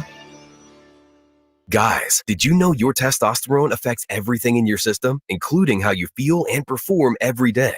Right now, Revive Men's Health Sacramento will check your testosterone for free. Knowing your T levels is the first step in understanding if you have low T. Your testosterone level impacts your energy, libido, sleep, weight, hair loss, mood, and even ED. Maintaining an appropriate T level can change your whole life. Most men start to see changes in their hormone levels in their 30s. Experience and results matter. So what are you waiting for? Get your T levels checked today by local, experienced, and trusted men's health experts. They've helped thousands of men since 2011. They're so confident they can help you, they even guarantee it. Call Revive today and schedule your free testosterone test, free exam, and free consultation. Call Revive Men's Health at 916-277-8599. That's 916-277-8599. Or visit ReviveMen'sHealth.com. Brooks and Dunn Reboot 2024 Tour. I'll play something country. The best-selling duo of all time. Live with David Lee Murphy. It might be a little dust on the bike. Saturday, June 8th, Toyota Amphitheater. Turn around, go to town, boot, scoot, boogie. On sale Friday at 10 a.m. at LiveNation.com. Brooks and Dunn Live, part of the Hard Rock Sacramento Concert Series. What's hot and what's not. Brought to you by American Energy Heat and Air, making the uncomfortable comfortable. Head to AmericanEnergyAir.com to find out more. What's hot? Yeah, hot. Real hot. And what's not? It's not good. Brought to you by American Energy Heating and Air, Sacramento's complete heating and cooling company, and second opinion partner. Before we get to who's hot, Dwayne on the YouTube chat. He said that's what having 12 hours of local sports talk's all about. Much more than just the Kings. We love it. Referring to Leon Lee coming on. That was cool. It was fantastic. That was really awesome. And props to him. Congratulations to him and his whole family. And we appreciate it. Good job, David. Good job, David, you nerd. Who's hot, Chris? The Oklahoma City Thunder. Yeah. Their 111-109 win over the Blazers was their third win in a row and gives them a record of 30-13. I protest. Which is good enough to make them the number one seed in the Western Conference. Haven't beat the Kings. Haven't beat the Kings. So maybe that's why the Kings are doing so bad right now, is they're trying to match up with the Thunder in the playoffs. Yeah. Good thinking. By the way, while we were on with Mr. Leon Lee, Doc Rivers hiring to the Bucks is official. Giannis. Damn. So we might have been doing this for the last 2 breaks. Yeah, I gathered. Now it's like, who's going into the TV rotation, Jason? I don't know. I'll still call it. Coach broadcaster. They could just leave it Mike Breen and Doris Burke. Yeah. Maybe Hubie Brown in Ali. They'll call Mark Jackson back. JVG. Good. They should bring Katie in. There you go. With her new and improved hair. With her new and improved bouncing hair. Yeah. Who's not? NBA officiating. Talked about it earlier. The Charlotte Hornets beat the Minnesota Timberwolves 128-125. Karl Anthony Towns had a monster game. The referees, not so much. Not so much. In the last 2-minute report, there were 10 missed calls in the final 2 minutes. 7 of those disadvantaged the Timberwolves, and 3 disadvantaged the Hornets. Just dumb. Yeah. That's just you got to do better than that, referees. Yeah. That's right. 1 missed call every 12 seconds. Oh God, that's a real great perspective. Wow. Jeez. You couldn't do it. You and I literally could do better. Yes. Yeah. And we're not highly paid referees. What do they get paid? All right. Well, we got to go to break. So that's a We're great not doing question. 4-down territory? Do we have time? Can we fit it in? If we can do it very quickly. It's a flash version of 4-down territory. Let's go, Christopher Laud. What if Aaron Rodgers never got hurt? Do you think the Jets would have been in the playoff team? Would have been a playoff team? And maybe still even playing now? Yes and no.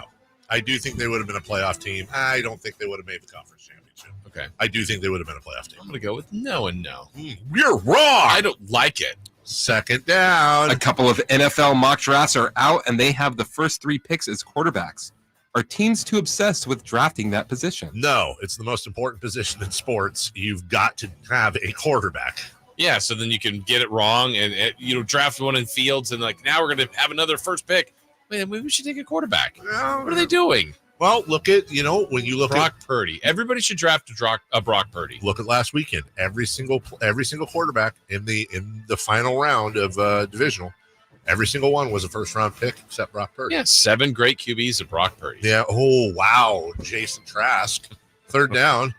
Bill Vinovich was named to lead the officiating crew for Super Bowl 58.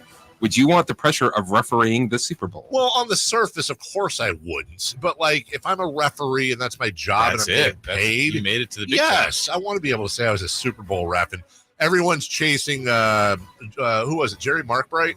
Is that the guy? Really? Wasn't that the guy? Wasn't that the ref? Had the most? Yeah, well, I feel like I'll look that up. Okay. But that was it seemed like he was reffing every Super Bowl growing up. Yeah, if I was I don't. I'm not a ref. Because you also wouldn't want that, they wouldn't have won the Super Bowl without that terrible call.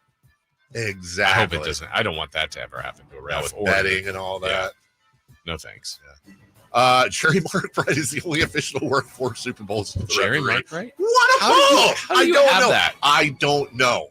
That's a Cliff Clavin in the back. I can't remember what you said 5 minutes ago, but I know Jerry Markbright ref 4 Super Bowls. My 5th breakfast burrito today.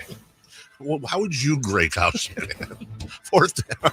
The odds to win the Super Bowl are as follows: 49ers 47%, Ravens 27.5%, Chiefs 15.7%, Lions 9.8%. Don't think that adds up to 100. Do these seem right to you?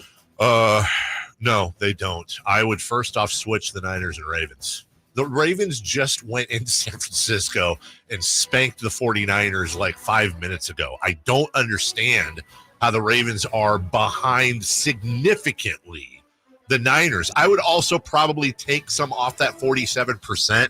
I'd make Niners and Ravens a little bit closer, maybe 5 points off, and have the Niners there behind the Ravens, and I'd move the Chiefs up a little bit too. Don't discount the champions. Lions, yeah, they're probably about right. I think it does add up, Chris. Oh, are we doing this? Yeah.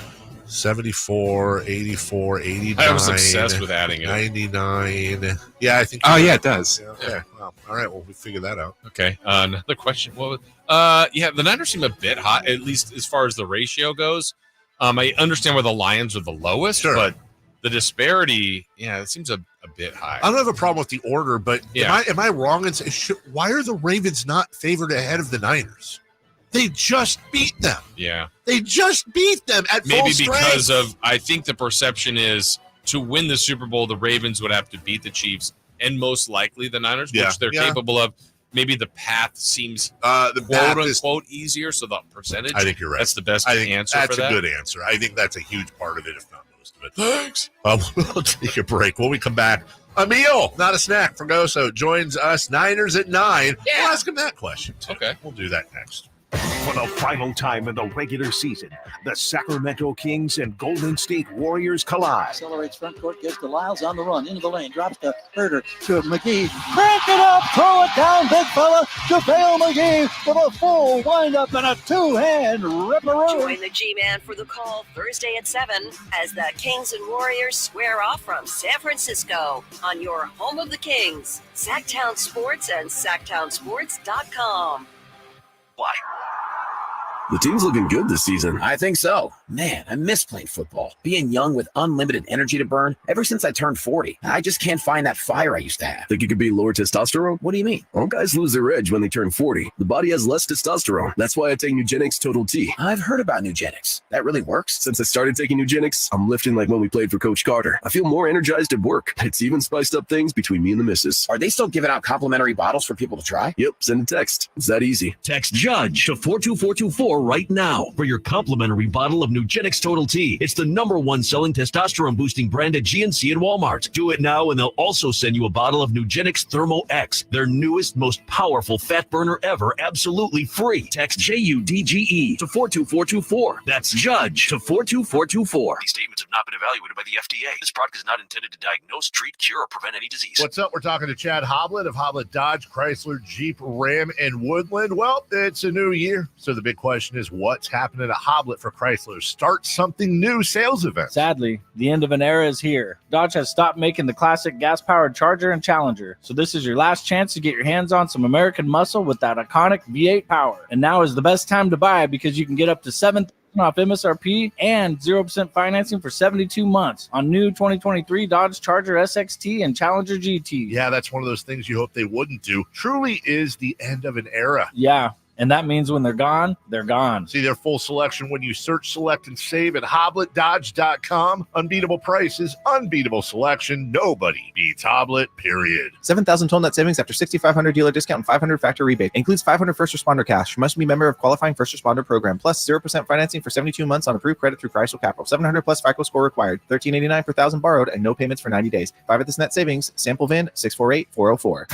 Carmichael Dave here for my good friends at American Energy Heating and Air. Right now, American Energy offering $0 HVAC diagnostics. That's normally $99 for nothing. Let the American Energy team test your system, connections, and all the moving parts of your system to ensure it's functioning properly. Let me say that again. $0 to get your HVAC diagnostic. That's not even a word. That's normally $100. Making the uncomfortable comfortable. That's what American Energy does. That's what they've done since 1981. Been serving the greater Sacramento area since then. A+ with the Better Business Bureau. Call today to schedule your appointment at 916-520-9990. That's 916-520-9990. Do it before January 31st or go to AmericanEnergyAir.com. Call 916-520-9990 now. From the Power Business Technology Toshiba Studios. Your home for Kings basketball for over 25 seasons. No look, Bibby to Weber down the lane, flying jam. There's your play of the night right there. Inside is Sabonis, a two-hand rip. A brilliant pass from De'Aaron Fox. KHTKAM Sacramento, KYMX HD2 Sacramento. Sactown Sports.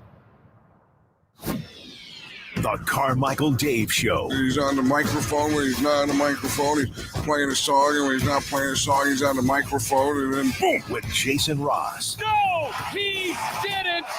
Yes, he did. Call or text at 916-339-1140. It's the Carmichael Dave Show with Jason Ross on Sactown Sports.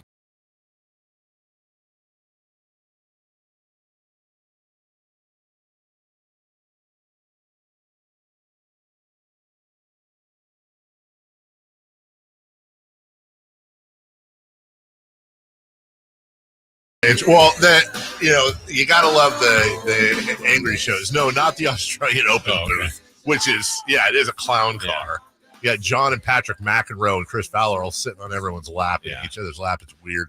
And no, I didn't take a screenshot. The going to break, one of them was like, if Deebo Samuel can't play in the NFC Championship game, does that hurt the Niners? No, it's great. It helps them. No, I thought this was interesting. So Cowboys offseason is just awesome.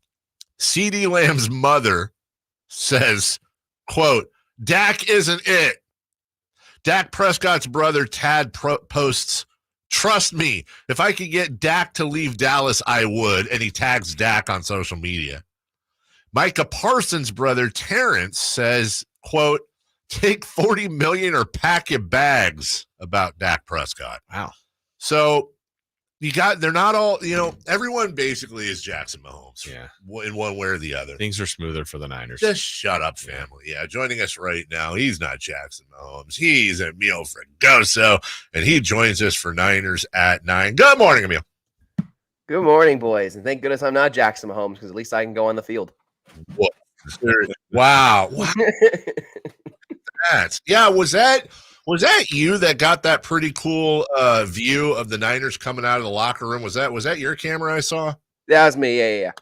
Come on, you got to be honest. Like, that's cool. Little tiny baby Emil, all dressed in golden fleece at Arizona State, dreaming about what he'd do later in life. There had to be a little party that was like, oh, little Emil would have been.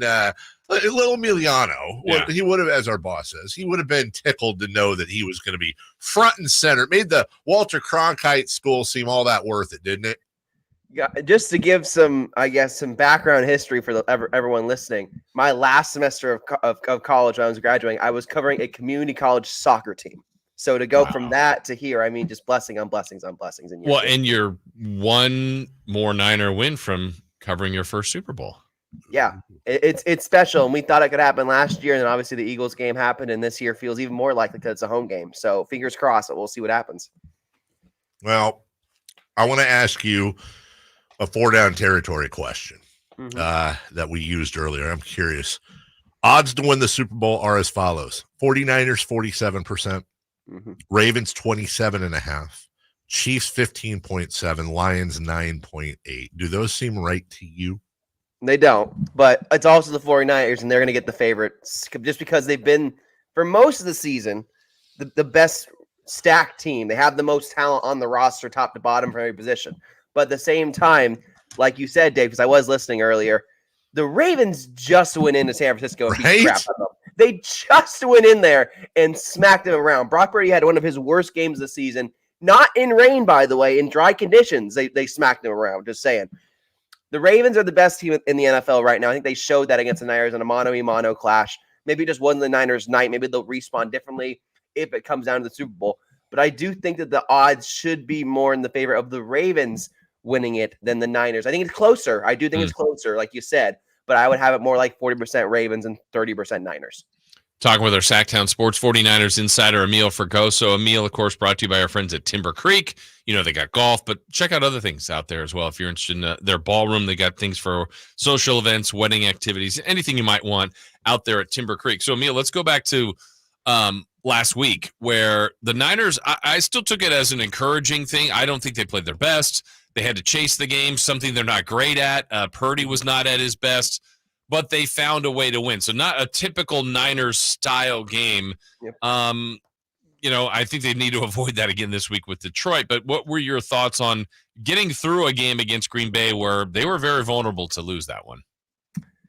Yeah, my thoughts watching that game, because I was there the whole time, and It was dim. It was not good. In the media room watching that game, there were so many ups and downs, and people were upset, and we were getting ready to write the hit pieces and everything about this season, because this was the year you had to get it done. And you're going to come out flat after 2 weeks off against the Green. Yes, the Green Bay Packers are red hot, but the fourth youngest team in the NFL, and you're not going to deliver the way you were supposed to. And that's what happens sometimes with teams that are a little over themselves, can think that they are going to get to that mountain. They miss a step. So I think that because the Niners got through this game, got over it, got the relief of winning the gritty, grimy game in the rain, it's only going to propel them further to have an emphasis and a point emphasis against the Lions this week. Do we have any update at all on Deebo Samuel other than, as you can see behind us, we're only showing half of Deebo because he's 50-50. Because he's 50-50. Yeah. That was a little Easter egg for the YouTube listeners and viewers. Do we have any update beyond that on Deebo? And what is your sense as far as will he or won't he play? Yeah, so getting off the phone with Kyle on Monday, he revealed that there are no fractures to Deebo Samuel. They gave me that face. They gave me that face. Getting off the phone with Kyle. I got off the phone with Kyle. I mean, that is some insider stuff right there. You're just like, and not even Coach Shanahan, and not even like a media call. Oh, I was getting off the phone with Kyle the other day. That's fantastic. It's really interesting. None of us really call him Coach. We just go Kyle, or we just go by first names. There's no anything in between anymore, it feels like. But no, talking with Coach Shanahan on Monday, he reiterated that the reports are correct. There are no fractures for Deebo in the same shoulder that he fractured earlier in the season. It is more of a pain tolerance thing, and he was in too much pain at that time to determine if he could even practice this week. So today, when he does speak, is going to be a big update on Deebo Samuel around 11:30 this morning. And I do get from the sense that as long as Deebo can handle the pain, he's going to play in this game, because I don't think he's going to want to miss a showdown and a chance to go to the Super Bowl. And not only that, to go against C.J. Gardner-Johnson, who he has his own little personal beef with from those Philly days last year. So I think that this is one of those emotional games where Deebo is going to suit up regardless. And as long as he can medically be cleared to play, I think he will. This year they showed us what there are without him. Like they didn't play very well, or their offense wasn't as sharp. They had those 3 games in a row. I think they scored 17 points. Mm-hmm. With time, can Kyle find a way, if Deebo doesn't, to, you're not going to get the same player as Deebo, but find some of the same production without him, if they have a full week here to prepare without him? I mean, yeah, that would be the hope, but there hasn't really been I guess a lesson plan to what do we do break glass without Deebo. They've used a lot of different iterations, putting Ronnie Bell in the backfield, Raymond McLeod in the backfield on those Deebo runs, and it just hasn't really worked the same. I mean, they had Juwan Jennings run one, for crying out loud, on accident. It wasn't on purpose. On accident, they had him run that play. It's going to come down to, is Christian McCaffrey going to deliver again once and foremost? Is Brock Purdy going to step up in the moment? Is Brandon Ayuk going to have a bigger game than he did, because he was almost non-existent for parts of that game against Green Bay? The other star players, George Kittle especially, have to step up if Deebo's not going to play. That's how they're going to fix this. That's how they're going to get past losing Deebo, because losing Deebo, we talked a lot about it during the season, in offseason.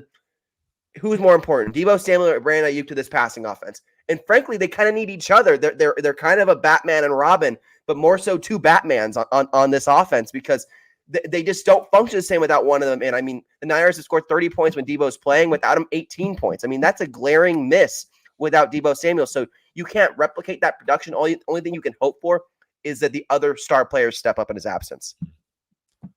Emil Fragoso, Sactown Sports 49er insider, joining us. What scares you the most about the Detroit Lions, and why is it Aiden Hutchinson? It should be Aiden Hutchinson. That man's a beast. That was my guy coming out of college. I was big on Hutch. I was like, that's like JJ Watt right there. But in terms of the Detroit Lions, it's their offense. Their offense is super, super dominant. They are number 1 in red zone trips this year. I believe it 67% converting on those trips in red zone offense. They score touchdowns. And Jared Goff, for all his, I guess, flaws and hindrances, he's been very productive under Dan Campbell this year, and with this creative offense. And so I think with that, especially with their very potent run game in Jahmyr Gibbs and David Montgomery, Niners have to stop the run. It's a cliche, yes, and they weren't able to do it last week against Aaron Jones, but maybe this week will be the week they stop that, because if they let Jahmyr Gibbs go on that outside run and he gets loose, I don't think you're catching him. Yeah. You think it'll be more of a shootout, Emil? Because I think the Niners will be able to score on Detroit. Yeah, that's really going to be the key here. Detroit has one of the worst defenses in the NFL and has allowed 345 or more air yards in 5 straight contests. And that's not even against good competition. That's just against regular NFC and regular teams. So playing one of the best offenses in the Niners is going to be a real challenge for this Detroit Lions defense. And that's going to be the kicker, is that you got to come out early and hot, because what you can't allow is for Detroit to get on a 10-0 run to start this game. So for Detroit, it's going to be run the ball down the throat as much as you can. The Niners have shown at times lately that you can run on them. And then what? Laporta and maybe Ertz around the middle. Amon-Ra St. Brown. That sounds like their ticket to success. That and some over the top shots to Jameson Williams, Josh Reynolds. Picking your spots. Running complementary football. Not trying to go for the home run ball the whole time. Try to get 4 or 5 yards on first down. Then go to second down. Then get a third and short. Because once you get to third and short, everything opens up for an offense. And this is for the Niners and for the Lions included. So it's going to be a game of attrition and another game of a battle in the trenches, like it has been even with the Packers last week.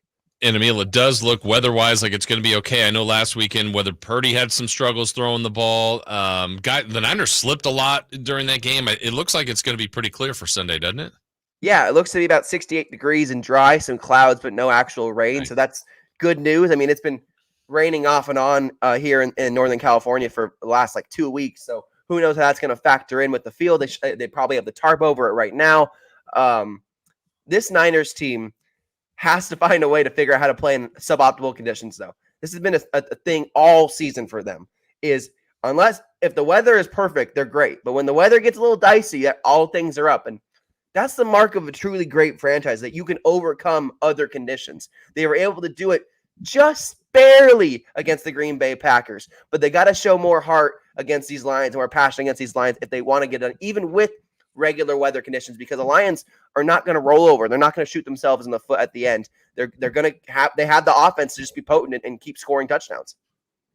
From the text line, I think this is interesting. Scooter, actually, YouTube chat. Why couldn't they just have Christian McCaffrey step into Debo's role if he can't play and put Elijah Mitchell behind Brock Purdy? Normally I'd blow that off and be like, yeah, okay, dude. But honestly, you think about it a little bit. CMC is not Debo Samuel, but he's kind of Debo Samuel. No, it's a fair point, and they might do it. I've been clamoring for more Elijah Mitchell touches the last few weeks. He showed a lot of heart against Washington, and then against the Rams in CMC's absence. I really like what I saw from him, for a guy who's been hurt for the last 2 years mainly. I would love to see him get some touches, and I'd love to see Jordan Mason get some touches in short yards, just because he is such a brute force running in between the tackles. Don't have him do too much in the passing game. Just have him go get the extra 3 or 2 yards that you need to get that first down. Switch it up on him. Make him look at different formations, different people, because when the Niners have gotten too reliant on CMC, bad things have happened. They can't be so reliant on one player to solve all their problems. That's Emil Fregoso, Sactown Sports 49er insider, joining us. And hopefully when we talk next week this time, it will be about you packing your bags and heading out to Las Vegas with the crew that we've assembled here from Sactown Sports, and see if we can't get some extra coverage. We are, of course, the home of the Niners, Jason. I don't know if you know that. I did know that. And I would like a protein smoothie and throw a soda in there if you would as well. Prices look right over here. Let me see what I can get you. Do you want a Mango Madness orange? What do you want? Yeah, get Mango Madness orange. Sounds good. Sounds good. That sounds really good. That sounds like it'll get me through the rest of the morning. Okay, do you want a regular or a large? Large. Come on. I mean, I gotta ask. I don't want to assume you're 24. Large. Leon's getting larger. Thank you, Emil. Have a great day. Thanks, guys. Thank you. 100%. 100,000%. He did not get that reference. No. Hey, John, Big Tree did not get the reference. Chris, did you get the reference? Yes, and we have to break. When we come back, we'll recap today's top stories. The Hall of Fame, a change of the guard in Milwaukee, and could De'Aaron Fox be golden? I'll tell you about that next. It took all 60 minutes, but the 49ers found a way to dispose of Green Bay. 1:30 and rolling to play in the game. Purdy takes it, hands off to McCaffrey off the left side, breaks a tackle, touchdown! Next up in their quest for another Super Bowl title is a major roadblock with the Lions. San Francisco hosts Detroit Sunday at 3:30 in the NFC title game. You can hear all the action right here on Sactown Sports and Sactownsports.com. Jerry and Kenny here from Bell Brothers, the No Surprise guys. We love that old song, Respect. You know, RESPECT. It's a good song and a good business philosophy. At Bell Brothers, everything we do is designed to show respect for our customers. We show up on time out of respect. Our technicians are clean-cut, friendly, and wear identification badges out of respect. We do good deeds for free for our customers and leave their homes cleaner than we found them. That's right, out of respect. So, if you want plumbing and AC service from a company that will show you some RESPECT, call Bell Brothers. We promise to respect your time, your home, and you. Call Bell Brothers right now to schedule an $87 precision tune-up. Or call if you have plumbing problems. Our number is 916-444-1234 or find us online at thenosurpriseguys.com. The No Surprise Guys, Bell Brothers.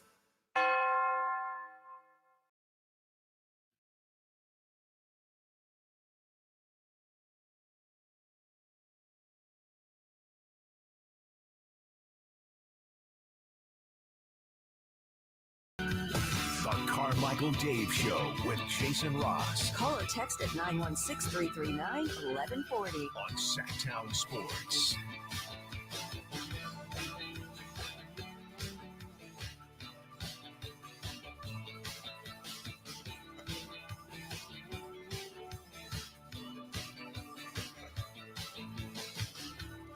We were just having a spirited conversation. Spirited. Shout out to Johnny from Airplane. What's his real name? His real name is Steven Stucker. Okay. He played the role of Johnny Henshaw Jacobs. Didn't know he had a last name. I didn't either. Much less two. Hey, that's my name too. In the movie Airplane. By the way, Jason, to answer your question off the air, he appeared in 1977 in the John Landis cult classic, and I think it's on Netflix. Kentucky Fried Movie. Oh yeah, he was a courtroom stenographer. I love it, but it's funny. There's some funny. There parts. are some hilarious parts, and the age I first saw it. When I first saw Kentucky Fried Movie, I was younger than my kids are now, and I wouldn't let my kids near that movie. Fish for dinner last night. There was a group of people in trouble at one point. So Johnny from Airplane, for all you old heads, he might be the best example of an honorable mention to Val Kilmer in Tombstone. Who I always point to is you want to talk about stealing the show. Johnny had like 6 lines in Airplane, and as you said during the break, they were all bangers. You know what, though? That movie, like Barbara Billingsley also, and she had even less. That movie was just so stupid. What? No, in the best possible, the way I love There's it. only one river. I was just thinking the scene. But she There is and only one. my family hates it. Really? They didn't get it. I think it's The an kids, age you thing. mean? The kid, they thought it was Did like Melissa think it's funny? Melissa, who lists Encino Man as one of her favorite funny That would win movies. the Academy Award. Right, for her, and Son-in-Law with Pauly Shore right behind it, thought Airplane was stupid. Son-in-law. She thinks Airplane's stupid? I mean, it I is. just don't get it. Have you showed them Naked Gun or any of those? Yes, the kids love Naked Gun. Enrico Palazzo I had and to- Norberg. Yes, That's one of those ones, that whole baseball scene For everybody. makes me laugh Every time. every single time. There is never a time. Not only have I not laughed uncontrollably, but there has never been a time that I haven't laughed so hard I was crying. For me, the all-time number one Naked Gun rankings when he had the open mic when he was peeing. Like I cry laughing every single time. And then secondly, Norberg Flipping over the Mine is him trying to not call an out and the catcher gathers up. He throws the balls up, misses them, gathers them all up, completely blocks the place. He doesn't touch it. Safe. And the manager loses it. Also, his singing of the national anthem pretty good too. When he loses the lyrics, that's an example too. When you think about actors, like Leslie Nielsen was a serious actor, and then the studio hated the fact that they were casting him in Airplane. Didn't think he'd be funny at all. He ends up. I mean, the second part of his career is better than the first. Yeah, he was great in that, and obviously Naked Gun. Oh gosh. Anyways, not to end on a sad note, but we were looking to get. We kind of stumbled onto this. I knew that he passed away due to AIDS complications in 1984. Talking about Johnny from Airplane. He was, but then what caught me? He was 38 when he passed. Now, if you remember what Johnny looked like in the movie, I would have guessed he was in his 40s in the movie. Easily. Yeah. He was 31 years old in there. I don't know. Everybody in the 70s looked like they're in their 40s. Dude, honest to God, that is the craziest thing. What's going on? When you look at that, like, look at old pictures of, like, Don Sutton with the Angels with, like, the gray hair, got the curly grays coming. He's 32. Yeah, he's like 32. Yeah. You always see the one with, like, George Blanda versus Tom Brady at the same age. George Blanda's face looks like a catcher's mitt. Tom Brady looks 21. Yeah. Something's happened, man. Somebody posted a video of, like, it was high school class in, like, 1990. And they're playing, like, I Remember You by Skid Row and all that. I'm looking at the class, and I'm like, they all look like they're 37.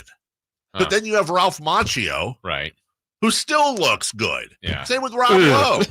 What? No? Oh, No. has he? Have you seen Cobra Kai? Admittedly, I haven't seen. Yeah, no. Admittedly, I have not seen. I have not seen Cobra Kai, and I have not seen him lately. Oh, do yourself a favor. Really? One of the best shows on television. Cobra Kai is one of the best shows on television. Yes. Jason, have you seen it? I have not. His favorite movie is MacGruber. Yeah, that. I always run everything. You through haven't that seen filter, MacGruber, have I you? haven't, which is why I MacGruber And I will tell you this, Dave. Yeah, it's right up your alley. MacGruber is fantastic. You know, You have honestly, 2 endorsements from MacGruber. yeah. If I'll be honest. If both of you are heavily endorsing that movie, then maybe it's time I go. And you know what? I'm probably going to love it because my expectations are like -30. And there are people I'm like, oh, this isn't for you.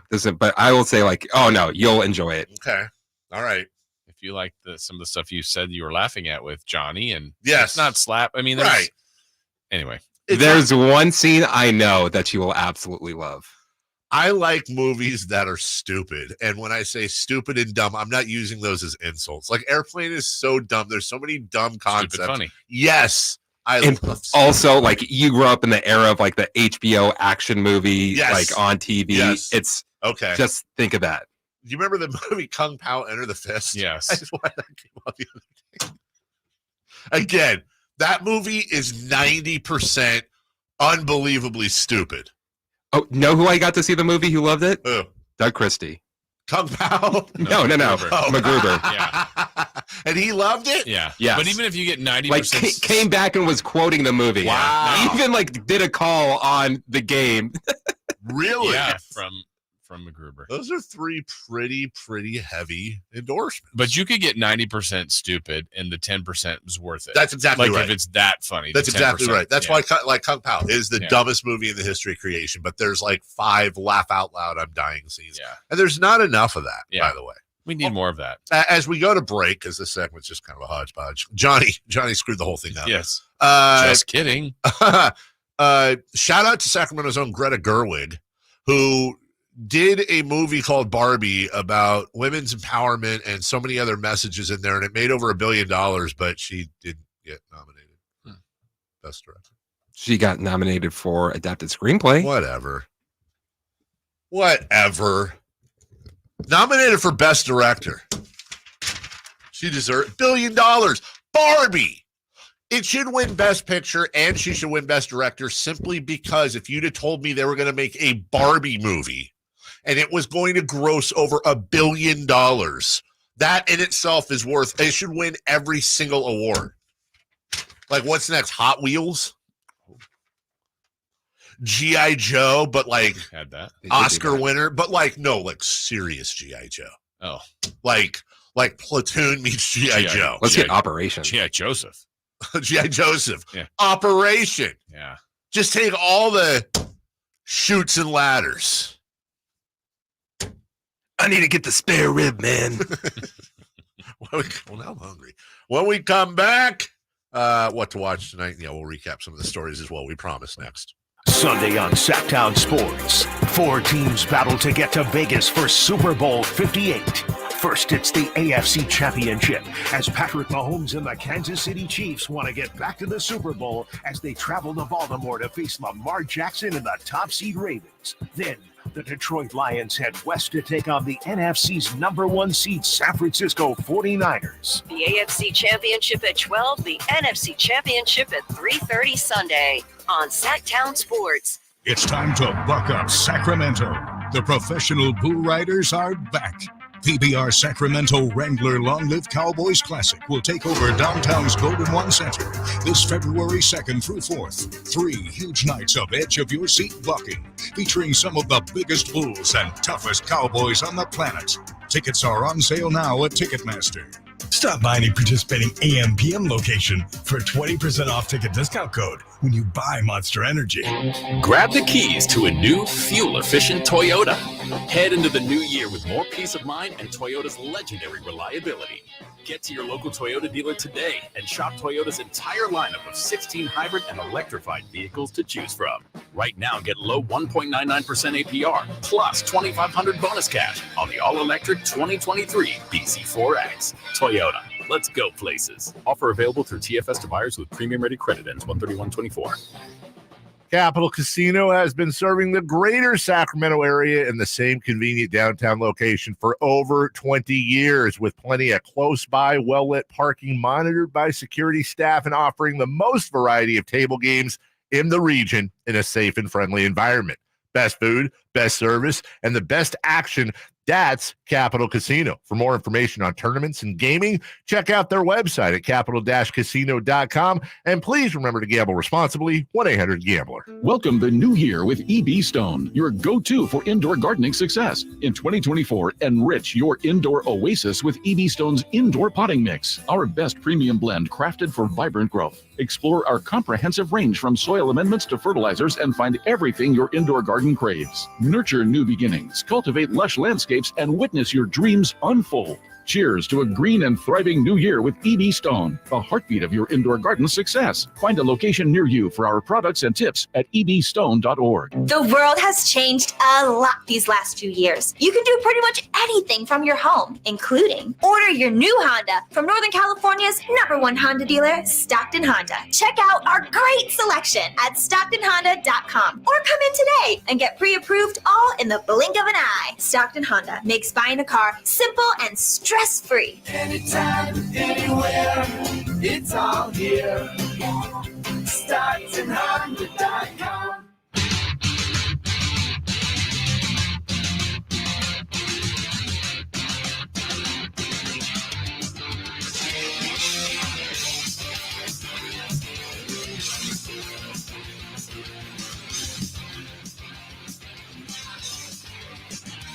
The only place in the morning to get your sports fix. Live and local. The Carmichael Dave Show with Jason Ross. Apparently, there's a Hot Wheels movie coming out soon. Are you being serious? She has it on the text line. Well, that it's serious. That it's true. We got stuff to get to, but are the cars talking? Yeah, what if that's what it is? It's like a Cars ripoff, but it's Hot Wheels. There's a show, I think. Isn't there a Hot Wheels show or something like that? Is there? Or at least there was. I just want to say this. I just got a Facebook update during the break, and I'm obviously not going to use the names. And I'm obviously passing no judgment. Hey, very, very famous philosopher once said, if it makes you happy, it can't be that bad. Well, Showcrow. So we have not the family friends that we always vacation with and stuff that I talk about on the radio, not them, but like family friends of ours, a couple that we've known since the kids were born. And we haven't talked to them in a long time, but, we know them pretty well, right? And she puts out this update. Again, I'm not mentioning any names. Some people know this, but I've decided to go public. And I have been polyamorous for over a year. And then they go on to explain the whole thing. Again, no judgment, right? But didn't expect that one. And I don't even know how do you bring it up the next time you see them? For those of you who don't know, that means it's like Jason, you and I are married, but then you're like, hey, I want to, other relationship, and I go, I want another relationship too, and then we go have other relationships, but we're married. I think if you bring it up, then it's like, are you supposed to bring it? Like, no, hey, if you bring it up, it's like, are you inquiring? No, right? No. Okay, no, 100% not. But it's like this big step forward, and we went public about it. Like, now is it like my responsibility to be like, hey, super courageous? No. But is it courageous? Does that count as a courageous thing? I don't know what the rules are. Yeah. That's why I have a radio show. I ask you people. What do you mean by you people? I was just going to say I'm incredibly socially awkward, and then you trounced all over that. All right. Beltray, Adrian, Helton, Todd, Leland, Jimmy, Maurer, Joe. Hall of Famers. Yes. Welcome in. Welcome in. Welcome to the club. Yeah. You get jackets. They do. Don't they? I know football does. Does baseball? I feel like they do. No, don't they get jerseys? What? Yeah, it's like a white Hall of Fame jersey. Wait, what? Yeah. Never. They get. Do they still get busts? Yeah. Oh, they get plaques. Not a bust. They don't get a. Hold on, I thought they got a bust. No, it's football. A plaque. Who gets a bust then? Football. And a jacket. Oh, and the Yankee. Don't the Yankees get busts in the field of dead that's Yankees? Also a plaque. Yeah. The field of dead Yankees. You know what I'm talking about? What is it called? Where the cemetery. It's not. No, there's a thing. Monument. Is it? But isn't there a name for? It's Monument Walk Field, Monument Corner. Yeah. Monument Boulevard. Yeah. Sure looks like a Hall of Fame pair of jackets to me, pal. Is that when they joined the Reds Hall of Fame? Yes. Maybe that's why they're red. Well, that's stupid. You get a jersey? Who's wearing a jersey? Have you been to any of the Hall of Fames? And if not, which one would you want to go to? Or would you even care? Springfield, Canton, Ohio, Springfield, Massachusetts, or Cooperstown. Cooperstown would be number one. That's funny. Baseball would be your number one. Because baseball is my longest love. Yeah.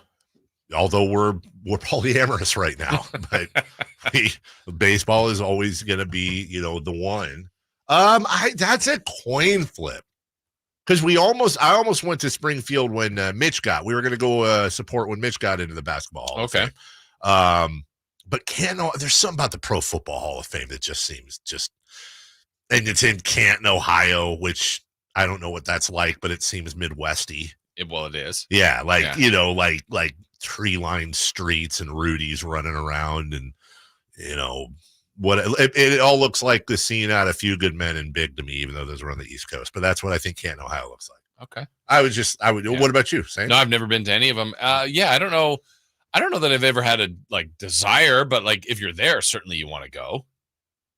I don't know that I'd make a special trip. Yeah, I would never make a trip for it. So you don't think this summer we should take the show on the road and go to all 3 Hall of Fames and broadcast live from there? Well, that's different. That's summer content. That'd be awesome. Chris just sent us the jerseys, and if we had a YouTube producer, we'd throw them up for you guys right now. That's cheap. That's weak. And by the way, can you buy a Hall of Fame jersey? Like, if I want to wear a Hall of Fame jersey, that looks like they work at a restaurant. That's what I'm saying. It's just missing more flair. Yeah, that actually makes sense. To make more money, you would want to do the jerseys because people would buy them. Are people going to buy a jacket? I feel like you should get a jersey and a jacket. Right? And the jacket is what the players get, because when they all go to... Why do you need a jacket? You know what? I'm going to send you a phone number. I want you to call him and see if he'll come on. But if he doesn't, I don't want to say it out loud. Just see if he'll come on super quick. Yeah, I don't, because you get a jacket. You get a jacket for basketball, right? I don't know. I don't think so. Yes, right. You don't. Yes, this is rocking my world. Hawks and Warriors tonight. We can scout. Yeah. Our front end of a back-to-back for the. How do you have Joe Montana's number? Stupid. Home or sell? That's a sell. We have the home number too. Hawks. Yeah, would you just call him and see? Just tell him it's me and ask him say, hey, he just wants to ask a real quick question about you know what I want to ask. Hawks, Warriors, Kings face the Warriors tomorrow. So we can do a little scouting. Yeah. Last opponent, next opponent. Do you want like 7 overtimes? No, because they'd probably win. Then, like, I'm finding this out. No, I want, you know what I want? I want a 20. What? Is it disconnected? No longer in service. Oh, really? All right, let me send you this home number. We've got a break very shortly. Yeah, okay, that's fine. It could be in the next segment. I want, you know what? I want like a 40-point Warriors win.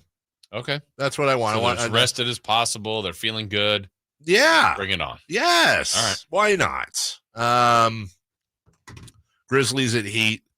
We should get Scary Terry making his debut for Miami. That'd be fun. Cavs, Bucks. The Cavs are the hottest team in the sport. They've won 8 in a row versus the.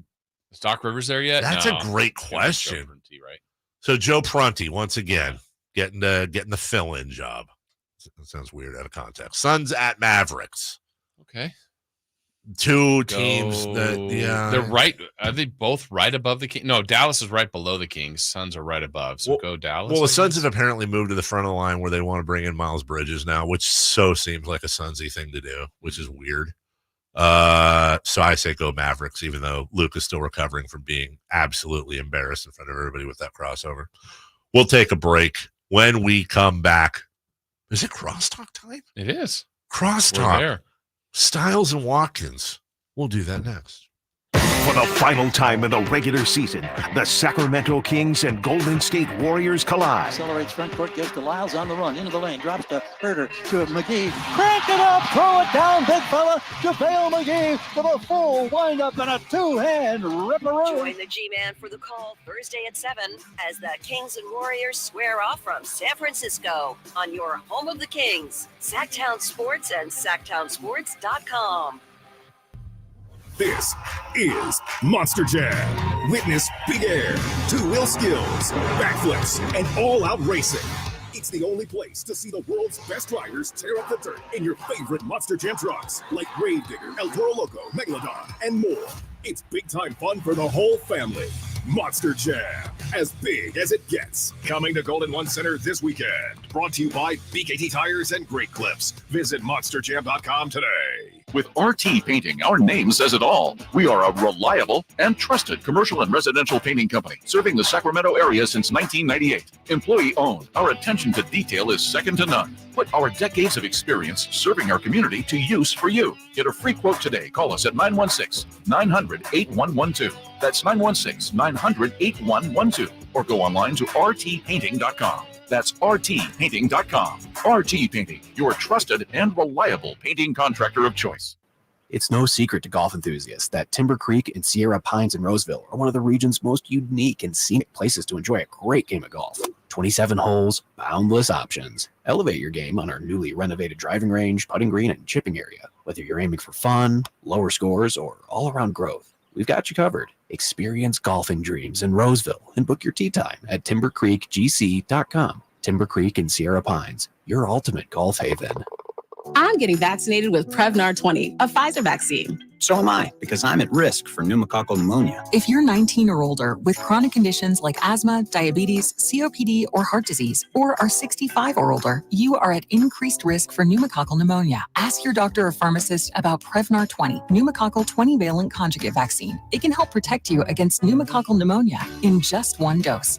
Even if you've already been vaccinated with other pneumonia vaccines, Prevnar 20 may help provide added protection. Prevnar 20 is approved for adults to help prevent infections from 20 strains of the bacteria that cause pneumococcal pneumonia. Continued approval may depend on a supportive study. Don't get Prevnar 20 if you've had a severe allergic reaction to the vaccine or its ingredients. Adults with weakened immune systems may have a lower response to the vaccine. Side effects include pain and swelling at the injection site, fatigue, headache, muscle, and joint pain. For full prescribing information, please call 1-855-213-2138 or visit Prevnar20.com.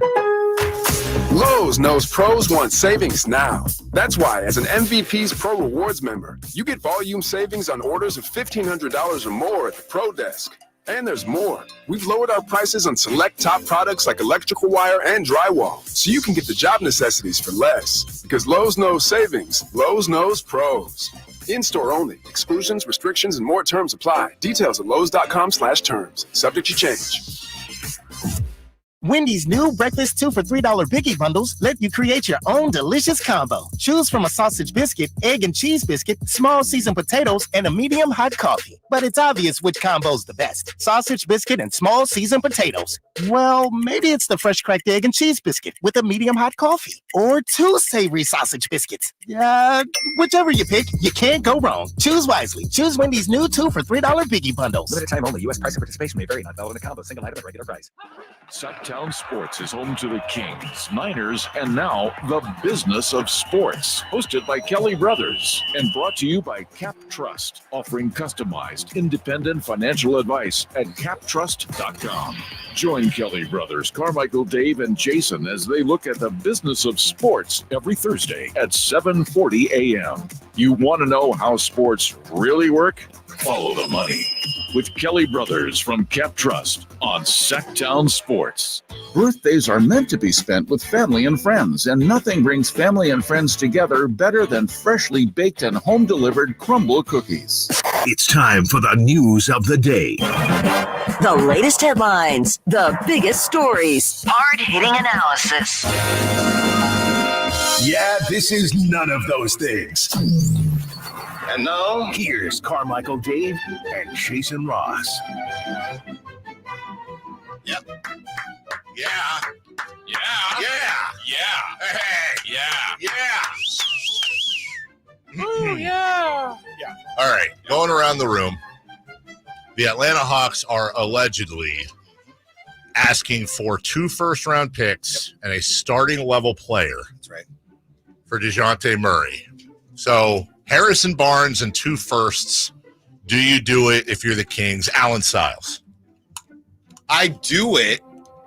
That is a bit interesting if Harrison Barnes is your guy, not to get into semantics, but if you do that, you play DeJounte at the 2, right? Yeah. What happens after that? Who's in the Harrison Barnes spot? Trey Lyles now? Yeah. You better team there. And then you sit Herter, I guess? Yeah. 6-man with Monk. Now you got more firepower coming off the bench. I mean, I'm into it. Jason or Ross. you send Herter back to Red Velvet land. Mm-hmm. Oh, we need Red Velvet. We need shooting. Yeah. Jason. But I do it. Okay. I'm out on saving drafts. That's one for the DeJounte Murray trade.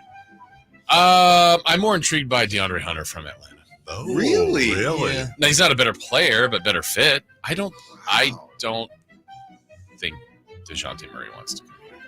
You don't? What about Doug? The Seattle connection? Maybe. I think he's I was thinking about this on the I car think ride. he's a little bit like, I don't know the full Siakam thing. There's some people that want to fit in and others that kind of want to be the dude. Mm-hmm. I think he's a dude guy. Fit in or fit out, right? Yeah. Everybody wants a dude. Yeah. Chris Watkins. I was looking at him. Yeah. We're cousins. Something like that. It wouldn't surprise me. We Honestly. probably It really are. wouldn't. Yeah, I'm doing it. I too would do it. But I'm also naturally obsessed with DeJounte Murray. I think he's you are a wonderful player. And by the way, he's a dog. Yes. Have you seen those clips? I mean, he might go too far when he's banging the basketball on that dude's head. People aren't thinking enough about 2 Murrays. That's a nightmare. Oh, DeJounte Murray. That's right. Tough. We can't call him D. DeJounte Murray. No. Hey, that was picking up last game. Was it? Dijon. Like Ray Coupon. Yeah. There's something there. Chris? I was in until I found out he was from Seattle. Now he needs to prove to me that he's no longer a Seattle person. That's great. Like Sonics and all that. Yeah, that's a good point. I think they say no, by the way. I think you're correct. I think there's probably a better offer out there for you. Could they maybe do Kevin remove those protections from that pick that's there and then just throw on another one? Well, then what if it was Kevin Herter and basically, would it need to be, no, I was going to say 3 picks, but then, yeah, maybe. I don't know. I don't know that they want him. I don't know. I think you do know. I think let's ask. Who Yeah, is it that's over awesome. there? Who's the guy? I know. Wes knows him. Yeah, he does. It's Trent. Damn it! It starts with a T. Anyways, Trent Grisham? No, it's Tom Franklin. Also, it's coming out that Doc Rivers was hired as a consultant for the Bucks back in December. What would a Larry, coaching you consultant do? Hey, you know who you should hire? You should probably get rid of this coach. Hey, I don't think we need this coach anymore. Whoever you think he is, I am. Yes, you should hire me. It's Landry Fields. That's not who I was thinking. Hey, Okay. The T is silent. The T is silent. Not much to say on the calendar, other than the only one that's worth talking about is National Peanut Butter Day. I will just speak for myself. I always have to have a jar of Jif creamy peanut butter in my house at all times. I love peanut butter. I love it. I love putting it in shakes. I love, if I need like a quick sweet tooth snack, I'll grab me a spoonful of peanut butter. I'll sit there with a thing of peanut butter sometimes. I'll sit there with a thing of peanut butter and just eat a scoop of peanut butter and pound some chocolate almond milk. That's like a good late night snack when I don't want to dig into the ice cream. Are you a peanut butter guy, Alan? Yeah, but I'm crunched up. I'm going crunchy. Okay. Peanut butter, yay. Yay. Crunchy or creamy? Either one, but probably creamy. Creamy. But either one. Yeah, I'm either or. Either or? Yeah, I'm all in. Yeah, crunchy, creamy? All in. Probably creamy preferred. Okay. Everybody likes texture here. Yeah, just, finally, it's National Compliment Day. You're like one of those guys that likes pulp in their orange juice. Oh, I definitely am. Extra yeah, pulp. I don't like, but I don't like fall. Chunky. Pulp for sure in orange juice. Really? Thank you. For All sure. the pulp. Yeah. I like to half be chewing. I don't want to chew my OJ. So. You gonna finish your pulp? Today's National Compliment Day. Gross. So Chris, Yeah. I like you. Your beard looks very nice today. Thank you. Thank you, Jason. You gotta give somebody a compliment. I think you should just give us all. Oh, that's fine. Yeah, we thought you were going. Keep it going. Jason, I like your hair. It's Wow. I do. It's all shaved in the back. Wow. No, Candid making a joke. compliments or just No, compliments? because I feel less good about my beard now. I put up a video. I put up a video of my reaction yesterday to the thing that Pat and Tom played, and it showed the back of your head at first. And I was noticing how it was crazy. There's no way. You can't get out of Digging it. himself deeper. And it was nice and short and poised. Look, see, I'm not lying. Wow. See Look that? how It's all short nice that and hair is. shaved. Oh, I'm looking here. It's happy backhanded compliment. Wow. That's right. Ah, there That's you go. right. So Alan, you can just skip Alan, me. you don't need one. Yeah, no, I'm going to compliment everybody. You are a big personality. I mean, I get it. What? You are, and I appreciate Hey, that. hey, Welcome Jingle King. to the station. Thanks. It's been 3 months.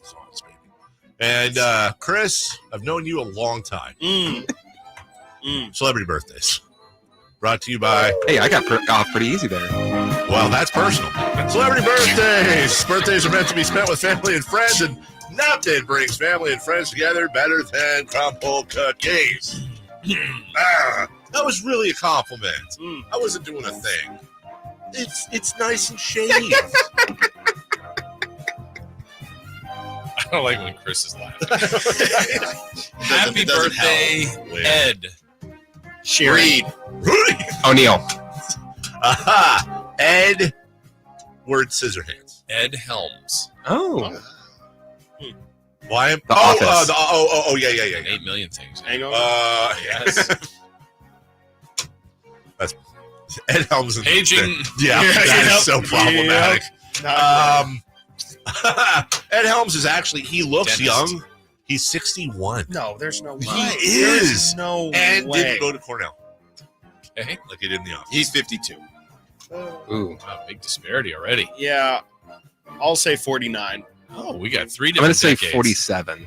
Okay. All right. It's close, but Chris Watkins for the win. It's the big 5-0 today. Wow, he's younger than I thought. What did Chris say? 49. You were 52. It was close. Jeez. What did you Big say? personality over there. Jeez. Hey, what did you say? Happy Trying birthday, to take my thing? Neil. Armstrong. Diamond. DeGrasse Tyson. Diamond is correct. Oh. Anyone else seen him in concert before? Wow. Sick flex. Song Sung Blue, baby. He's actually really good in concert. They didn't We shave all the back sang of his along. head. Yeah. Neil Diamond is how old today? Neil Diamond is 81. Cracklin' Rosie, your store-bought woman. 77. Sing like a guitar humming. 79. 84. Christopher Laud for the win. 83. What did you say? Wait, what he said? What did he say? 84. Oh. Dave was actually asking. I was. By the way, one high-level assistant coach available and under consideration to rejoin Doc Rivers in Milwaukee. Dave Yeager. Wow. How'd you know that? You know what? You have good inside sources. Wow, look at how he's doing this. Happy birthday, Aaron. Judge. Arson. Rogers. Aaron Burr. Sir. Aaron Sir. Aaron Neville. Oh. Ah. I don't know much, but I know cocoa butter.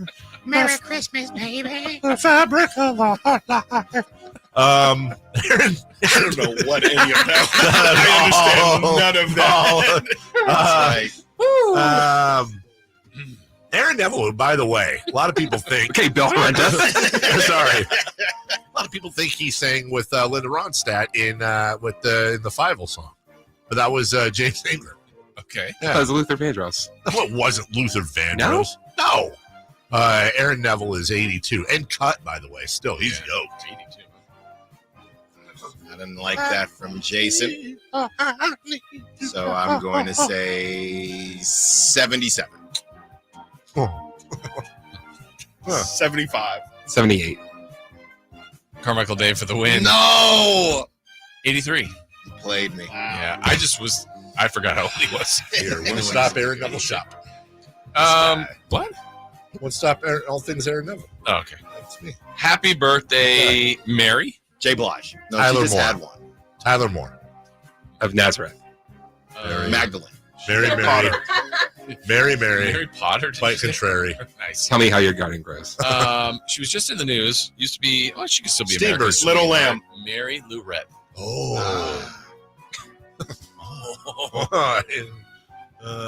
She's also in Scrooged.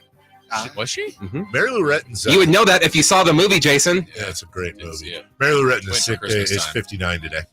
Yeah, she's the big 6-0. Do you know who Mary Lou Retton is? All the time. All the time. 64. 62.